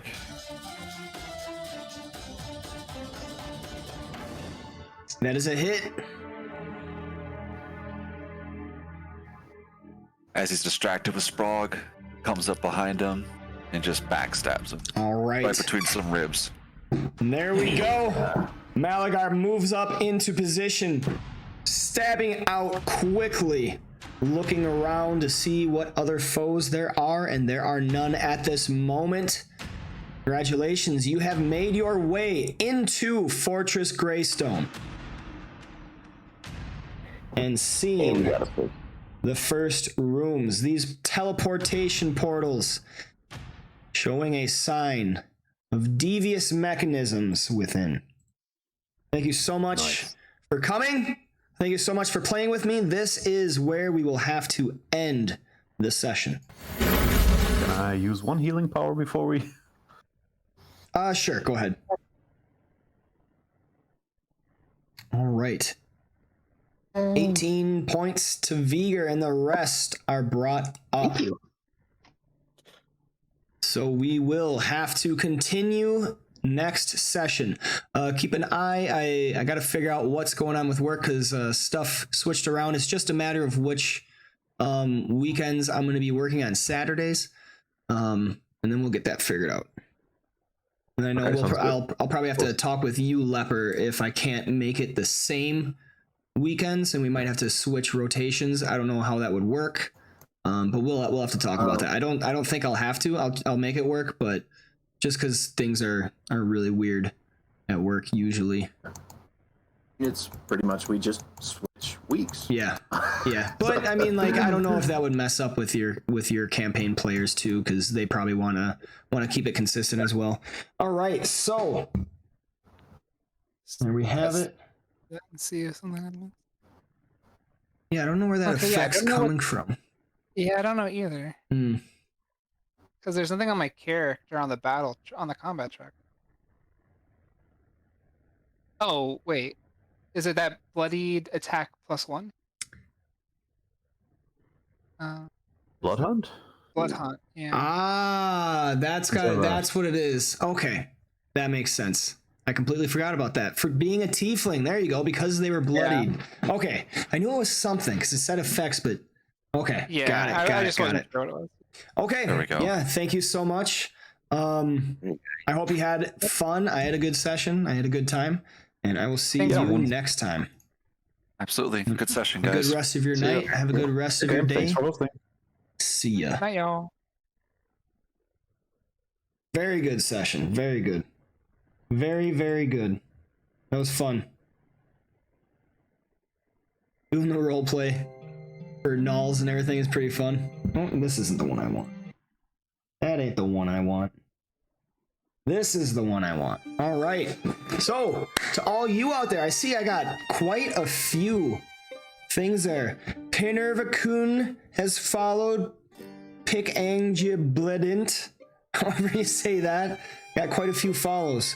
Qtopda, Pifiniki Zerj, Gazotja, Gutdwa, Gavovda.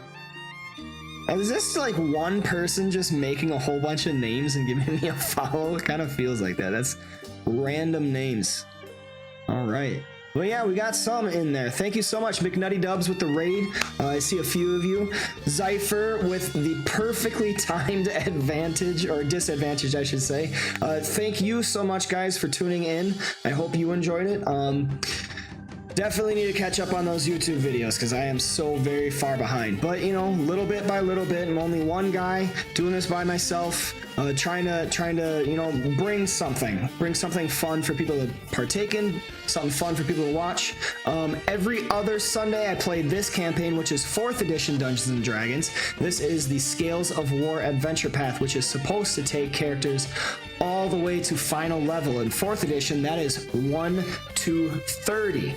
Level 30, and we are level 7 right now, and we're doing pretty good, making way. Yeah, every other Sunday at 9 p.m. Central Time. Make sure to check us out here on this channel on Twitch. I also run another campaign every Monday, so I am playing tomorrow morning at 10 a.m. Central. and that is through the Horde of the Dragon Queen adventure for 5th edition Dungeons and Dragons. We are in a pivotal point in the story for the characters right now. One has died, and she might have a chance to come back to life pending what the party members do. So that's exciting stuff. I'd appreciate if you showed up. Otherwise, check out my YouTube. I have quite a few videos on there of past sessions in these campaigns. Slowly trying to catch up, but they are long videos, and I am a very amateur in the truest sense of the word video editor. But you know, it's been fun. It's been fun to learn. If you want to support, you know, all you gotta do is throw a like, throw me a subscription on the YouTube, and it helps put the videos and my channel in the YouTube algorithm, which pushes it out to more people, and the more people that see, you know, the more chance I get to getting the viewers that's the type of stuff that they want to see. Other ways you can support, you know, give me a follow on Twitch, like I see a lot of you have. If you subscribe, there's more that is given to the community than just your normal subscription to support. So I run Tavern League's Encounters, which is a one-shot epic boss format for 5th edition Dungeons and Dragons, with a lot of extra homebrew to make it more viable, more stuff to play with. Your subscriptions add to a total that unlocks more features for the players that are in that to play around with, and it is open to everybody. Right now I think I have like 40 players with 40 active characters, which is a lot, you know. And so at 15 subscribers, they get to have loot awarded to them at the end of every encounter. And so your subscriptions actually pump right into that. So if you are interested in playing Dungeons and Dragons and you want to get on that, join my Discord, make a character, and let's get to it. I'm trying to get more and more dungeon masters. You know, it's one of those things. It's a slow process because people got to play first to get a feel for it, and then, you know, later on they can DM and stuff. And you know, it's a process. It's working through it. I can only support a few people at a time, but we're keeping it going, and it's been fun. It's been a labor of love. A lot of stuff has been pumped into that, and I do completely appreciate you guys and your support, making it able for me to, you know, do this and play Dungeons and Dragons with you guys, because that's really what it is. Want to play some D&D. All right, and there we have it. That is the end of the session. Thank you so much to everybody that has come and tuned in. Thanks for chatting with me. Thanks for playing D&D with me. Let's have a final salute.